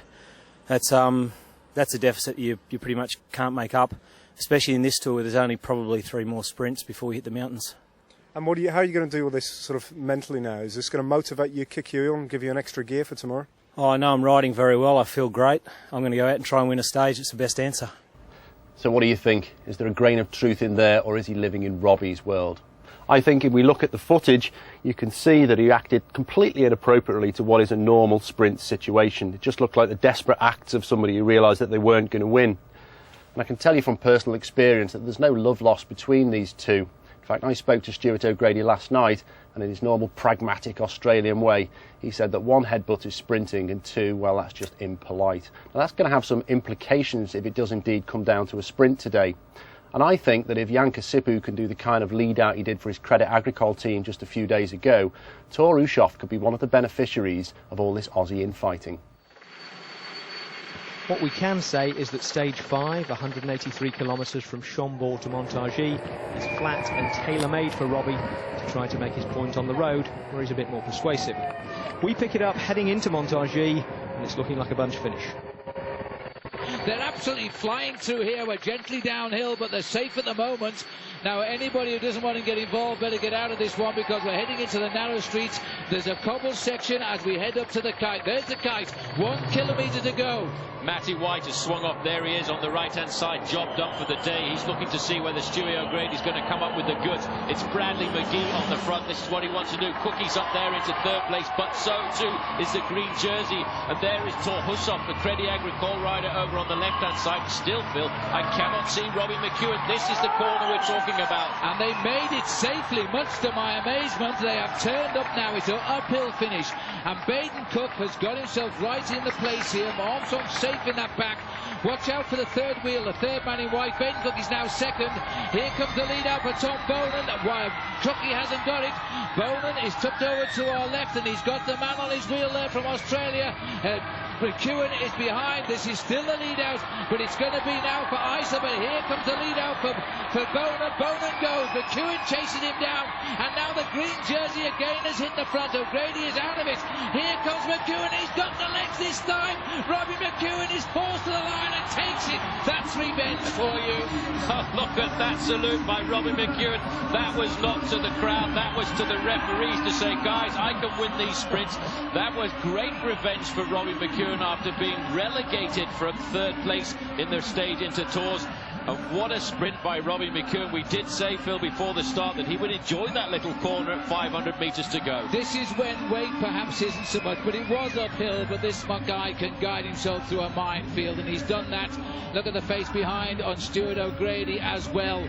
boy, McEwen does send them at us sometimes, and this was one of his best. Yes, we know, Robbie. It was pretty good, wasn't it? I think he's enjoyed that. Hello, thank you very much. This goes to prove that I am one of the top sprinters on the block. But let's look at it from the air. Well, just having a quick look at there, Tom Boonen has got a nice clear shot at the finish line, but this is the kind of sprint which is slightly uphill. You have to wait right down to the last possible moment. Boonen looked as if he had the power, but Robbie McEwen has got the kick. McEwen just wanted to get this victory. Boonen gets himself second, and Hushovd gets himself third place. What was the celebration all about? It was a bit of a double celebration, just to say I'm the fastest one here today, and my team is the one that did all the work to provide me with this opportunity. Vindication for Robbie McEwen as he does Tom Boonen out of a hat-trick. Thor Hushovd taking third place for the second time in 3-bunch sprints. Now Robbie says stage wins are all he's interested in from here on, and as you can see, even this stage win leaves him no higher than 4th in the green jersey competition. In the overall standings, the result changes nothing. Lance Armstrong still leads. The nearest non-teammate is Jens Voigt of CSC, 1 minute 4 seconds back. The closest T-Mobile man is Alexander Vinokourov in 7th. Dave Zabriskie, nursing his road rash through the stage, is 9th, just ahead of his team leader Ivan Basso, and Jan Ullrich remains 14th.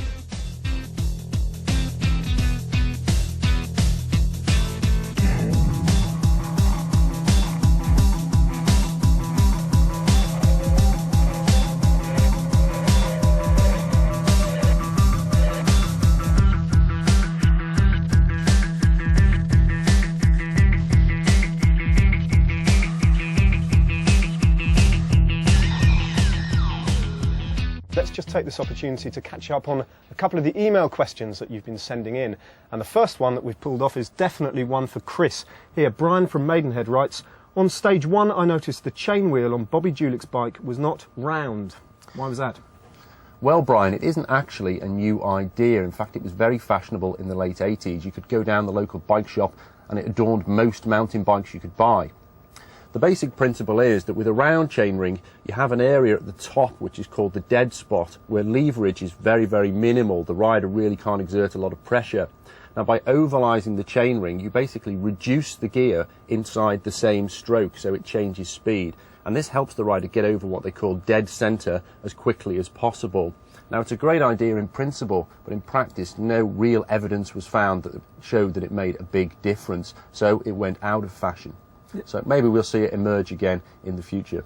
But doesn't it, as the pedals turn, doesn't it create a sort of arrhythmia there, doesn't it? Certainly feels uncomfortable as you change pace within the stroke. It does tend to feel uncomfortable, and perhaps that's why riders went away from it. But who knows, maybe Bobby Julich's going to restart this trend. Excellent, thanks for that. Right, we've got another email here from Barbara in Lim. She writes, is Magnus Backstedt the tallest rider on this year's Tour? Well, unbelievably, Magnus isn't. That honour goes to the Belgian rider Johan van Zummeren. He measures 1 metre 98, and in English money that's 6 foot 5 inches tall. At the other end of that scale, Samuel Dumoulin measures just 1 metre 58, that's 5 foot 1.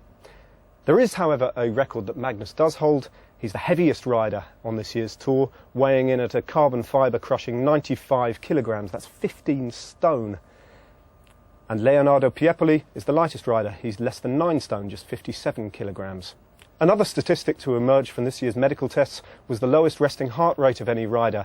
Now, 2 riders share that honour, Christopher Horner and Laurent Lefebvre. Their resting heart rate is just 35 beats per minute. What was yours, Chris? I think the lowest mine ever went down to was 37, but certainly not a Tour medical when I was very nervous. Definitely under average, though, because the average Tour de France rider looks roughly like this. He's 5 foot 9 tall, that's 1 metre 79, weighs 71 kilograms. That's about your weight, isn't it, Chris? Not at the moment, past tense. Yeah. And has a resting heart rate of 50 beats per minute.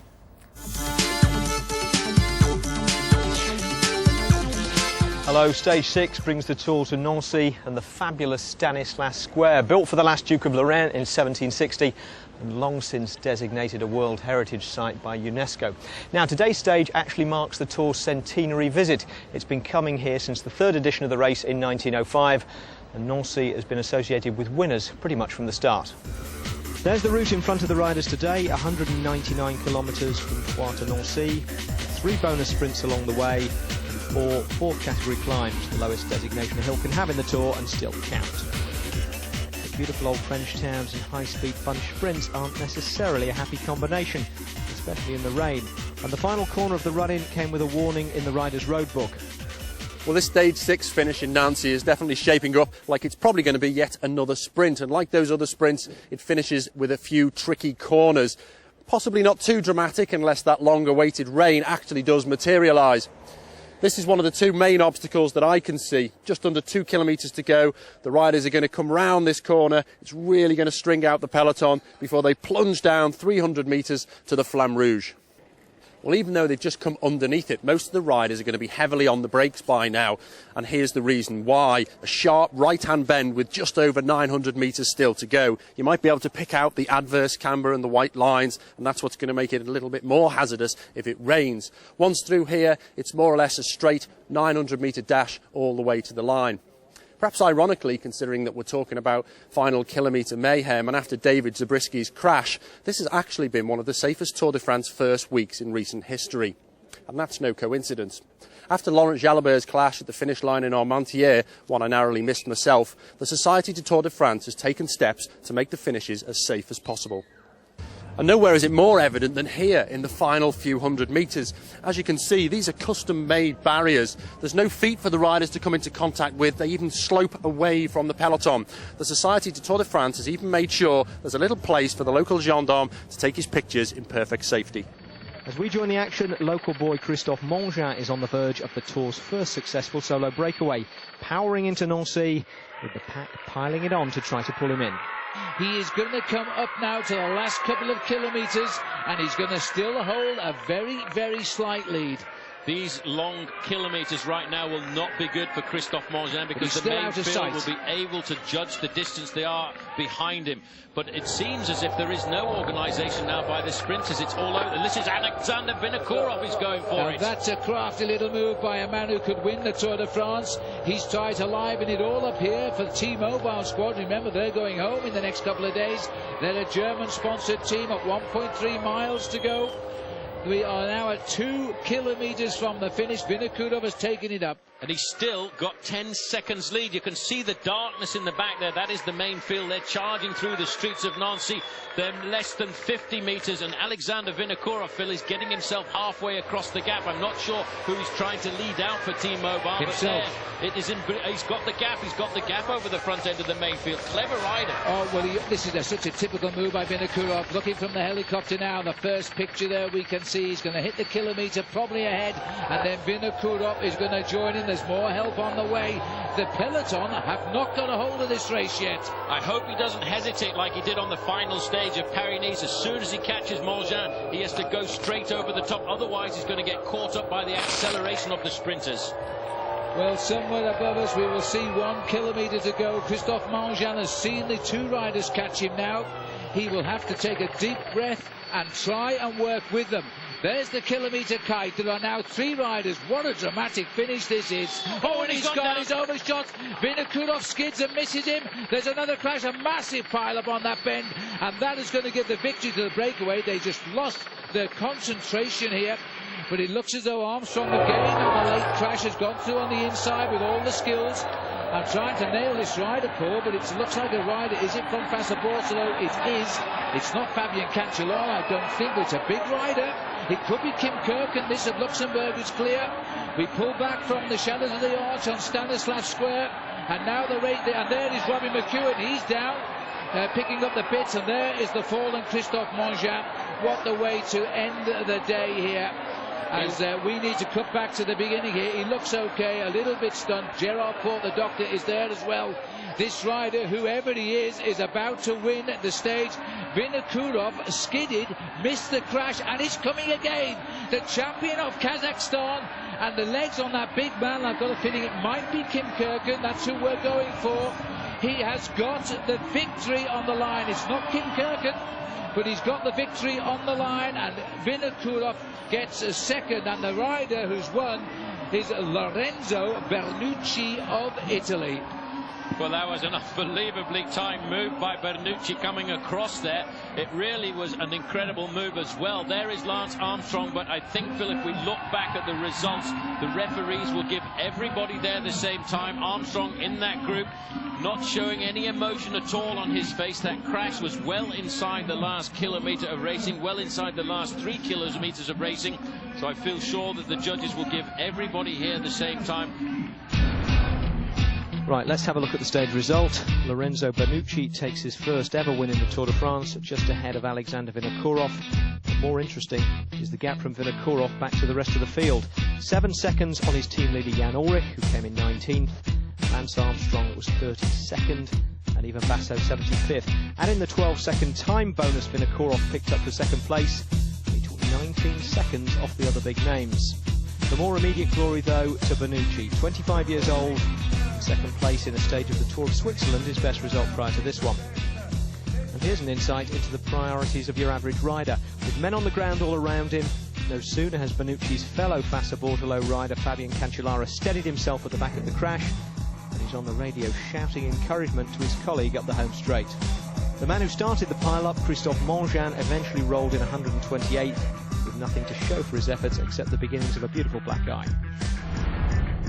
With all due kudos to Lorenzo Bernucci, the big news of the stage was its effect on the overall standings. And Vinokourov's sheer nerve has moved him up into third, just behind George Hincapie. 1 minute and 2 seconds behind Armstrong, instead of the 1 minute 21 he was before the stage. Jan Ullrich finished in a group ahead of Armstrong, but because the split was caused by a crash inside the last 3 kilometres, he got the same time, so his deficit doesn't change. Still comfortably in yellow than Armstrong, but perhaps a bit less comfortable than he was at the start of the day. Vinokourov's unpredictability is the one thing that Discovery's meticulous team machine can't factor into its calculations. Do you think he's the main man at T-Mobile now? Because Jan Ullrich was saying before the tour, you're never going to know who's the captain. Is that important? I mean, we have to ride our race, you know, and not to sound like a snob, but I mean, we have to. We had to prepare ourselves to get here, and now we have a strategy and we have a great team behind us, and we're going to ride our race. And ultimately, if you know the secret leader comes along from another team and beats us, then we lose. But I think right now we're happy with what we have.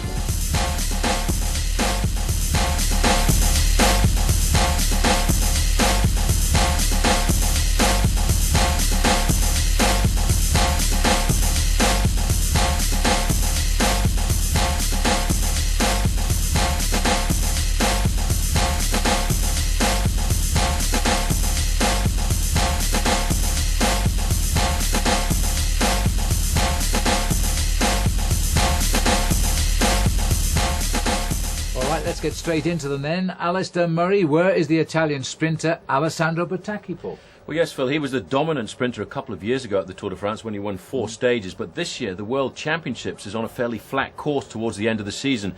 So he and the management decided for him to skip the Tour de France. He's going to ride the Tour of Spain and hope to win the Worlds.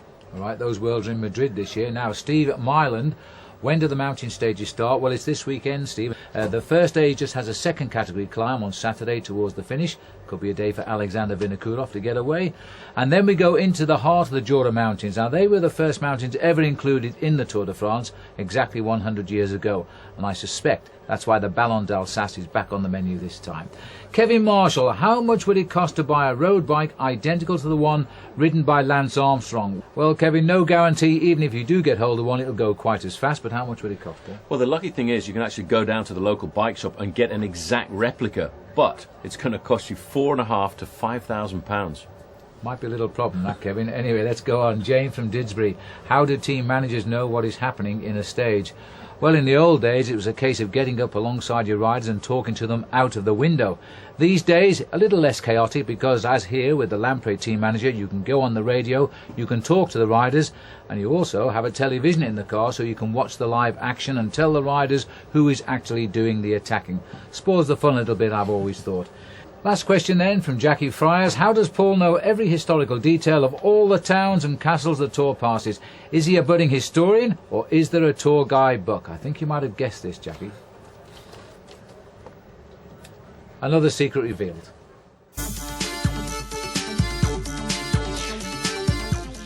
No one can compete with the resources that French television chuck at the Tour de France, but the Germans run them pretty close. They've got small caravans, big trucks, extremely large orange microphones, Beamers, their own scooters, big transformer trucks, Beamers, some of them big, Mercedes-Benz, Beamers, camper vans, and Beamers, lots of Beamers. You seem to have so many trucks and so many vehicles. Can you count up the number of vehicles you have? I think it's about 80, but it's only the 80 vehicles? Yes, but also the cars we're driving in. And that considerable German convoy has been hurtling from Autoroute to Autobahn in anticipation of another Volksfest by the side of the road. It's a big day for you and a big day for German cycling as well, isn't it? It is. Freiburg years ago and Saarbrück years ago have been of a great interest. Millions of people standing at the track, seeing and looking and watching what happens.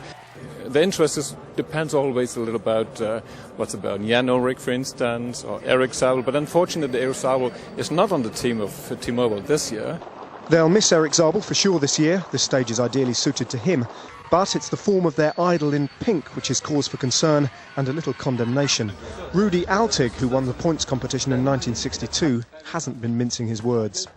Diese Feststellung ist, dass Jan Ullrich einfach die ganzen Jahre immer schon zu wenig gearbeitet hat.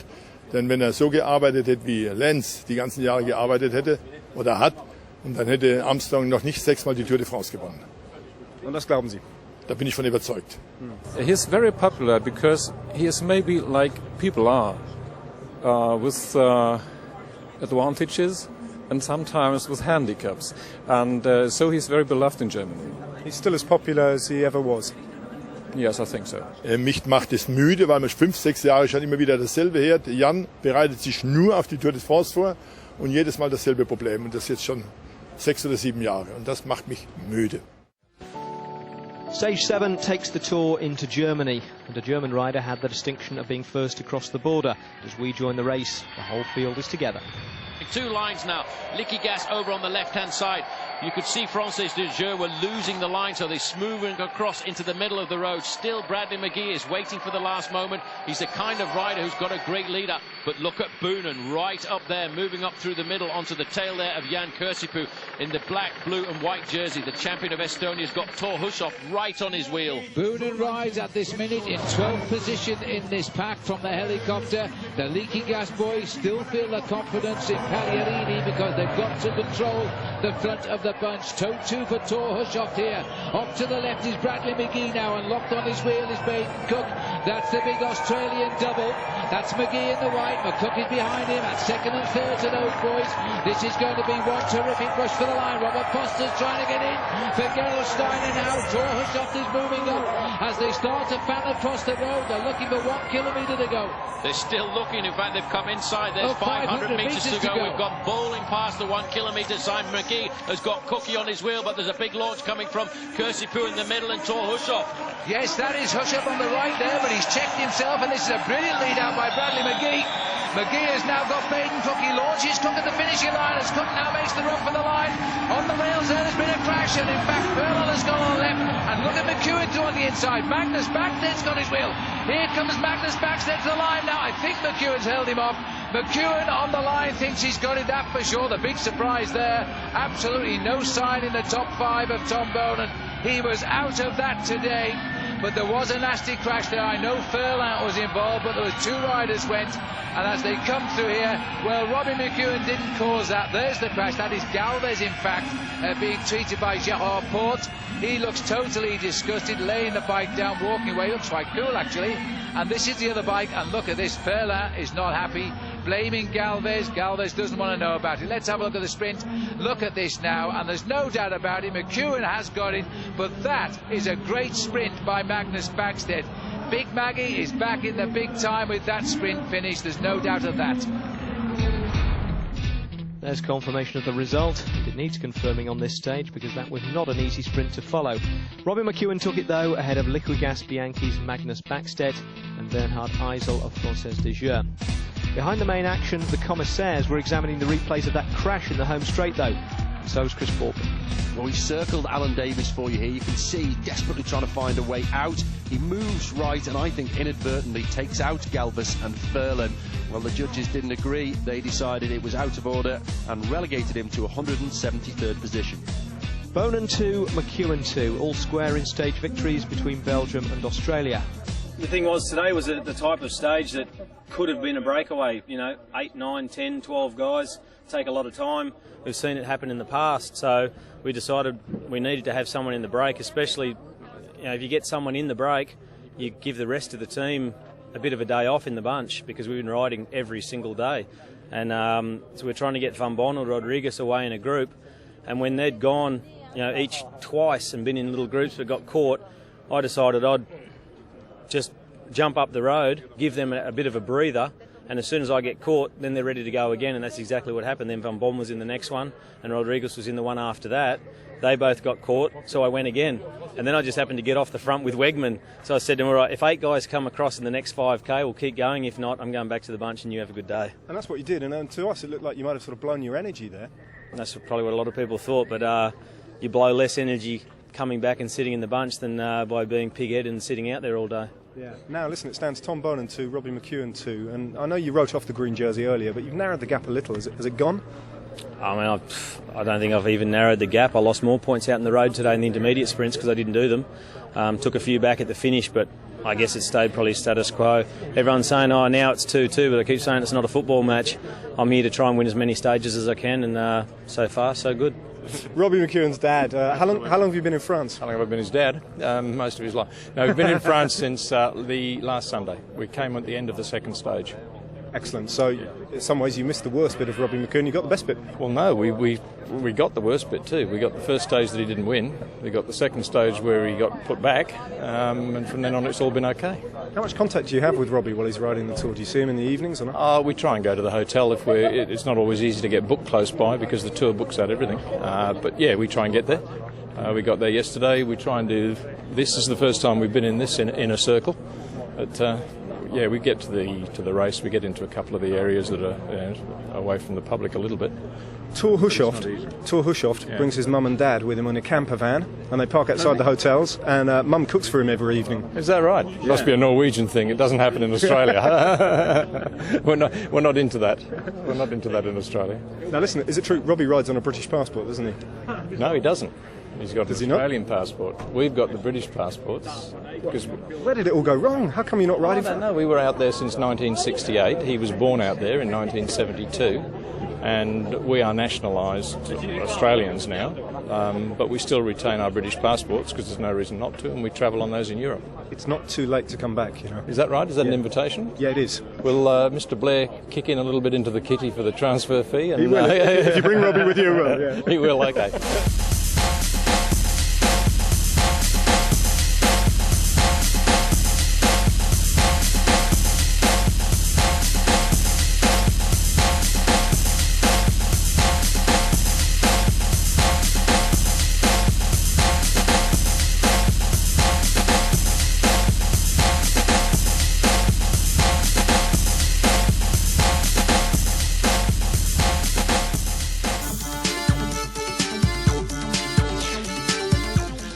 Now, as you know, before the race, all 189 riders have to undergo medical checks, and when they emerge one by one from the doctor's room, we will lurk in there like exit pollsters on election night to ask them one simple question.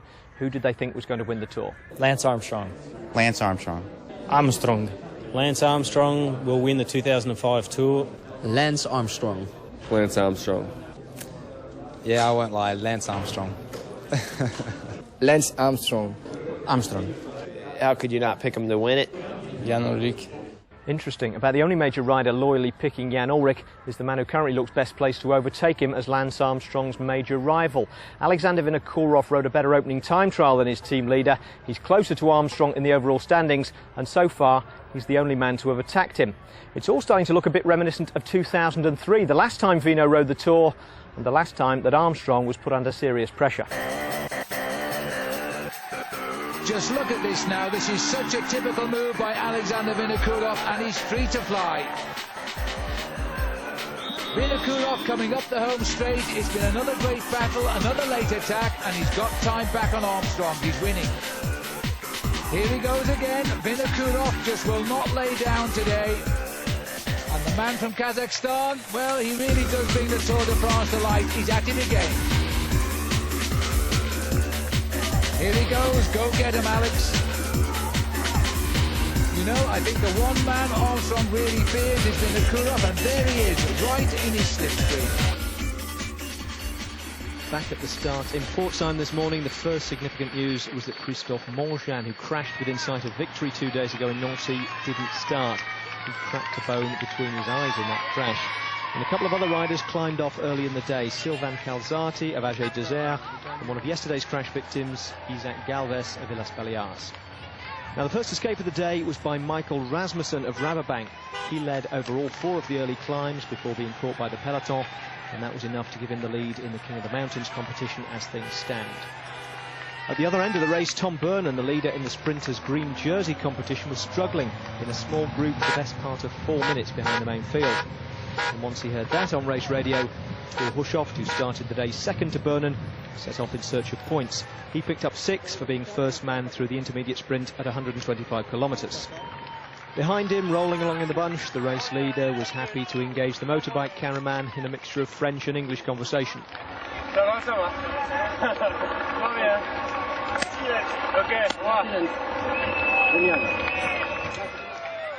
Now, today's route bears more than a passing resemblance to one into Gap back in 2003, when Vinokurov attacked over the last summit and flew down the descent, picking up almost a minute off Armstrong in the process.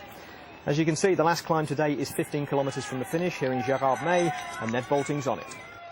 I'll tell you what, it's a proper climb, this one. It's down in the route book as a Category 2, but having just driven up it, there's more than the width of Category 1 about it. 16.8 kilometres long and an average percentage gradient of 4.4.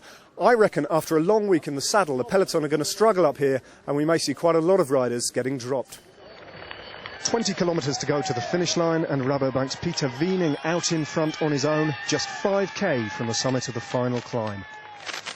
So the lone leader now, and he is completely on his own at the front end of this bike race as we look down at the 3 chasers. Juan Antonio Fletcher, Nicky Sorensen at the back there, Salvatore Comesso in the middle, and they are actually losing ground on the lone leader, the young man from Holland, Peter Wiening. Peter Wiening has ridden for the development squad of Team Rabobank since 2002, but he's been a member of the fully fledged team since 2004. As we look here at the leaders, well, these are coming out of the front of the group here. Vinokurov, the little terror, is in 3rd place. He is looking for the move now. This could be where he is planning an attack. And look at Lance. Lance Armstrong is not going to let him out of his sight this time. Vinokurov, the acceleration has forced Armstrong to come out and play. Well, that's Salvadelli trying to nail down the gap. Armstrong not panicking, but Vinokurov true to his word. He really is the dark invader, isn't he? He's looking to try and see if there's any weakness in Armstrong's armour. What a super bike rider. He's always taking the race to himself, and haunting him just behind there is also Jan Ullrich. Here comes an attack now from Christophe Moreau. They may not chase him with such enthusiasm. Well, they're not too worried about Christophe Moreau as he goes inside of the 20 kilometre to go banner, because he's a man who... Now, another move here by Alexander Vinokurov. He's going again. Just what he wants, somebody else to draw the sting, and he's gone. And this time, no. Forget it. This time Lance has reacted like last time. This time it's Armstrong himself in person chasing everybody down. And look at that. They've caught the group of 3 riders who are halfway across the gap. And I tell you what, it looks as if there's a little bit of daylight there in between Alexander Vinokurov and Lance Armstrong. He's taking his time to pull this one back. Well, Juan Antonio Fletcher has had the legs to try and join in there as he's jumped onto the back. The others have gone off. But Christophe Moreau joined by Alexander Vinokurov. What a great bike racer he really is. He's not going to take defeat lying down at all. Armstrong is very, very wise there. He may have lost 19 seconds on the road to Nancy, but he's going to mark that boy now. Yeah, but Big Jan is there as well. He's right on the tail of Lance Armstrong. You can just see the pink jersey moving up. He's being very attentive.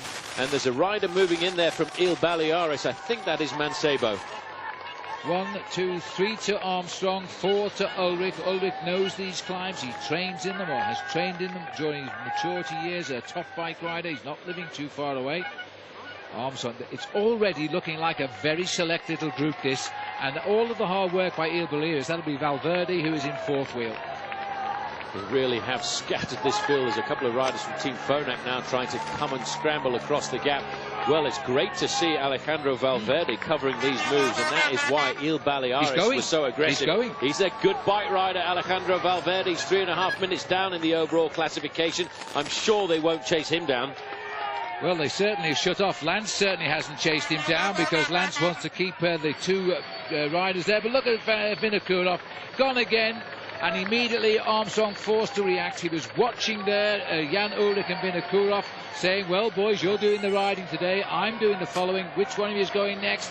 Here comes Vino straight over the top of Valverde. This is Alejandro Valverde's first Tour de France. He must think they do this every time they come to this race. He's on a fast learning curve here at the Tour de France, Phil. He's come here for the first time. I was amazed when he won a race in Pyrenees at the start of the season. It was the first time he'd actually won a race outside of Spain or Portugal.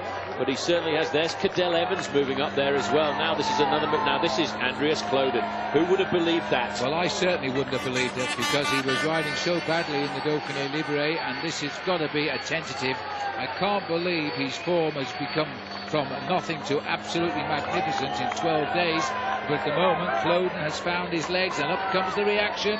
And the rider from Rabobank there is Denis Menchov, who's gone forward as well. Well, Kloden, a fair way down in the overall standings, almost 2.5 minutes behind Lance Armstrong. He started the day in 24th.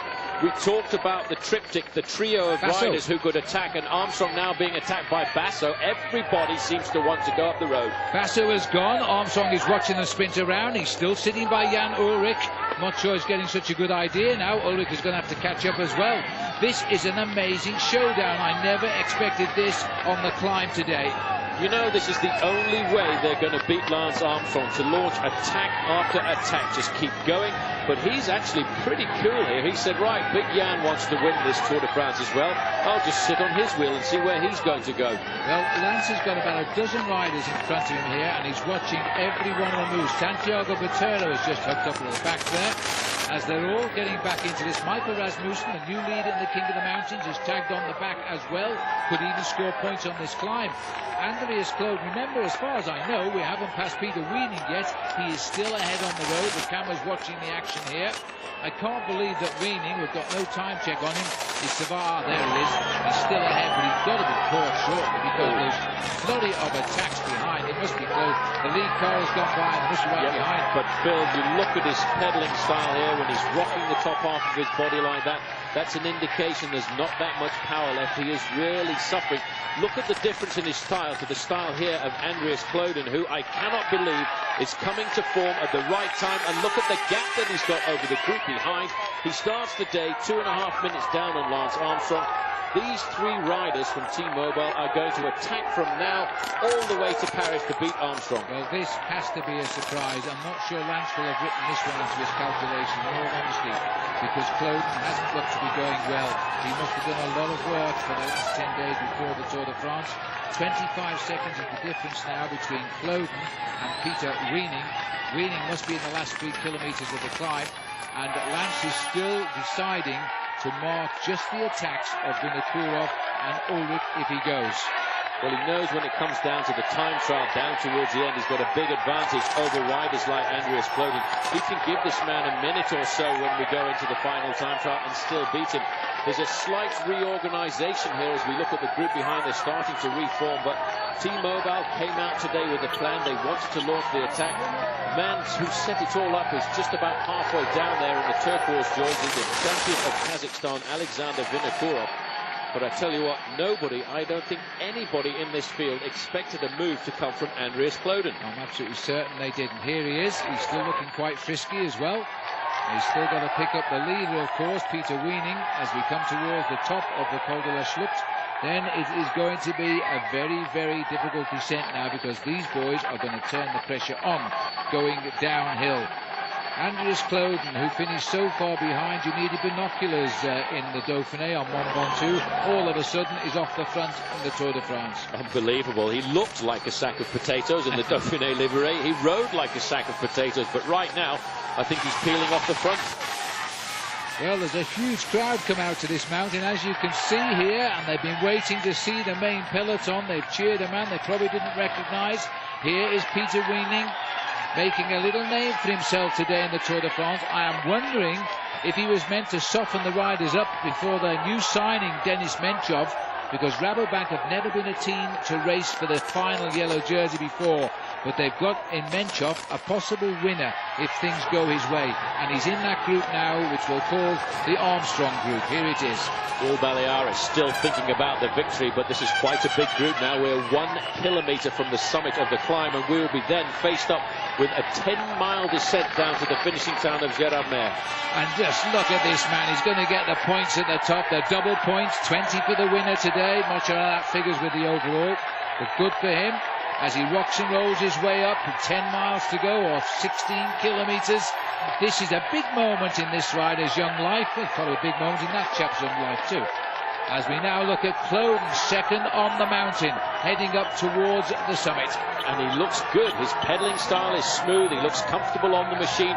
All he's going to face himself up to now is a very rapid descent. A bit of confusion at the front there. All the motorbikes want to get the first shot they've had of this man there so far this season, because he's never really been at the front end of the main field anywhere apart from the stage of the Bayern Munich Rundfahrt. Look at this man. His tongue locked into the right-hand side of his mouth there, concentrating, eyes just staring at the summit and giving himself a feeling they are drawing me in as we go underneath this little overhang here.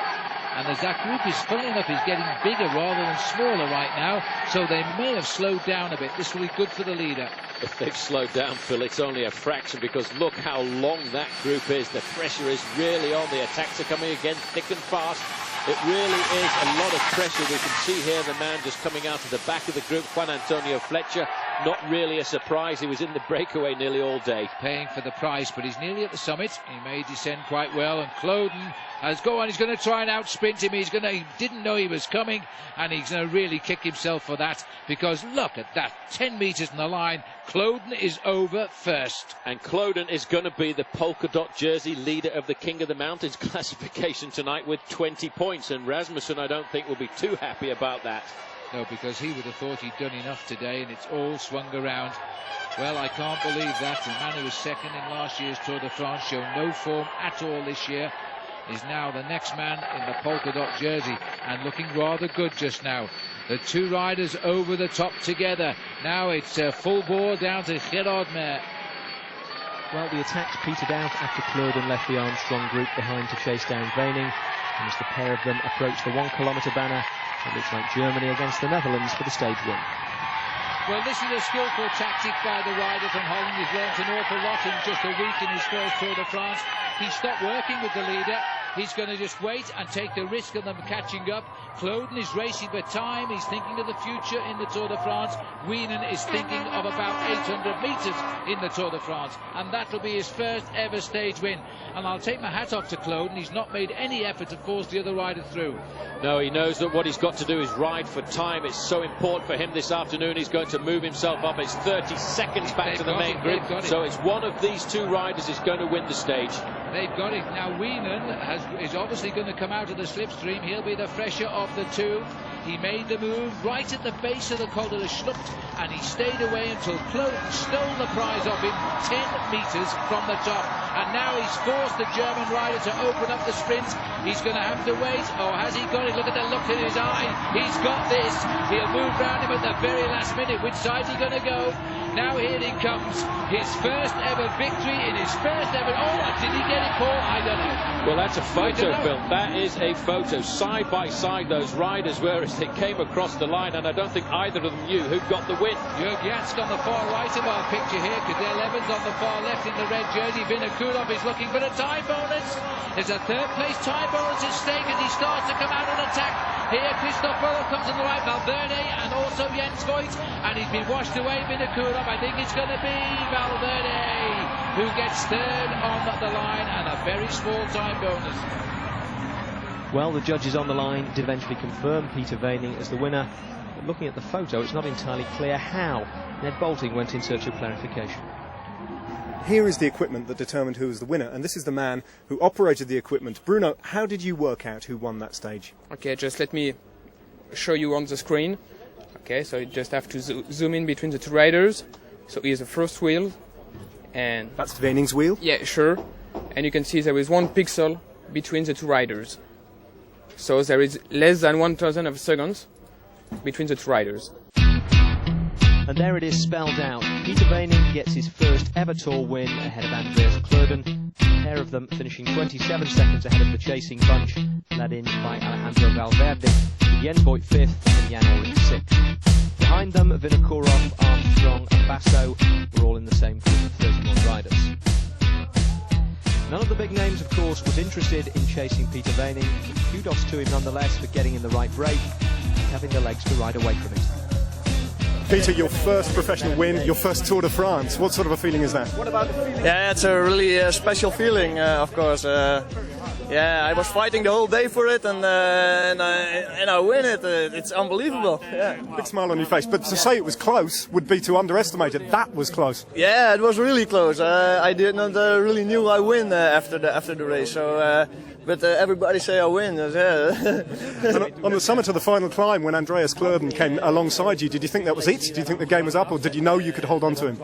I knew it was only downhill after the top, but I thought the rest of the general classification guys were also coming. But only Klöden catch me. Yeah, I'm lucky. When you crossed the line, who did you think had won?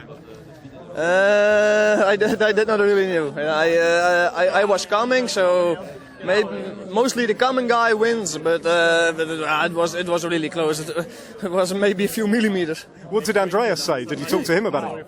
No, we did not. I did not talk about with him, but I think I did not stole the race. I worked the whole day for it, so I think I deserved it to win. Now, the big question of Stage 8 is where were Lance Armstrong's teammates? And if you're him, the answer's not very encouraging. The top-placed Discovery rider was the youngest, Jaroslav Popovic, in a group that lost 1 minute 25. He was alongside Jose Acevedo and George Hincapie. The other 5, including the winner of this year's Giro d'Italia, Paolo Savoldelli, lost nearly 3 minutes on what was barely a warm-up for the real mountains. Well, he looked happy enough on the podium, but I suspect the smile will last as long as it takes him to escape the last camera and get on the team bus to start the inquest. Because although the time gaps are mostly unchanged, the top of the overall standings suddenly looks much more like a real race and less like a lap of honour for him. There are 3 CSC riders in the top 6, Jens Voigt, Bobby Julich and Ivan Basso. And there are 2 T-Mobiles, Vinokourov, who remains 3rd, and Jan Ullrich, who's up to 6th. Behind them, Andreas Klöden, who had a disastrous opening time trial, has ridden himself into the top 10 and confirmed that T-Mobile have a 3rd weapon to employ against the defending champion. What's wrong with the team? That's a great question. I don't know. I mean, perhaps we've been a little too active in the race, worked a little too much. Maybe the guys are tired. I can't really comment without actually sitting down with them and saying, what's wrong with you? How did you feel? I mean, what's the problem? Was it your breathing? Was it your legs? Was it the rhythm? Was it the climb? It's a strange climb too, you know, to start. I mean, it's a long climb, but not very steep, so you're able to keep 30, 40, 50 guys there, and they can take shots at you from the back, and it's hard to follow those. Did you learn more about Vinokourov, or did Vino learn more about you today? Oh, I mean, I didn't learn anything new. I mean, he confirmed that he's strong, and for me, you know, he might be the leader of that team. So that's no surprise, you know. But you know, I don't know what he could have learned about me today. I mean, I wasn't great. I definitely was isolated. Definitely was suffering, but you know. I have an idea of what to do in the next week or so. Well, you have to take Lance Armstrong at his word, and the word doesn't sound very encouraging as far as his support goes. No, he looked like a man who was rattled to me for sure. That is not what you would want. He can be completely isolated at the top of a 2nd category climb too. I would say I can see no tactical advantage of that, so not a good day for Lance.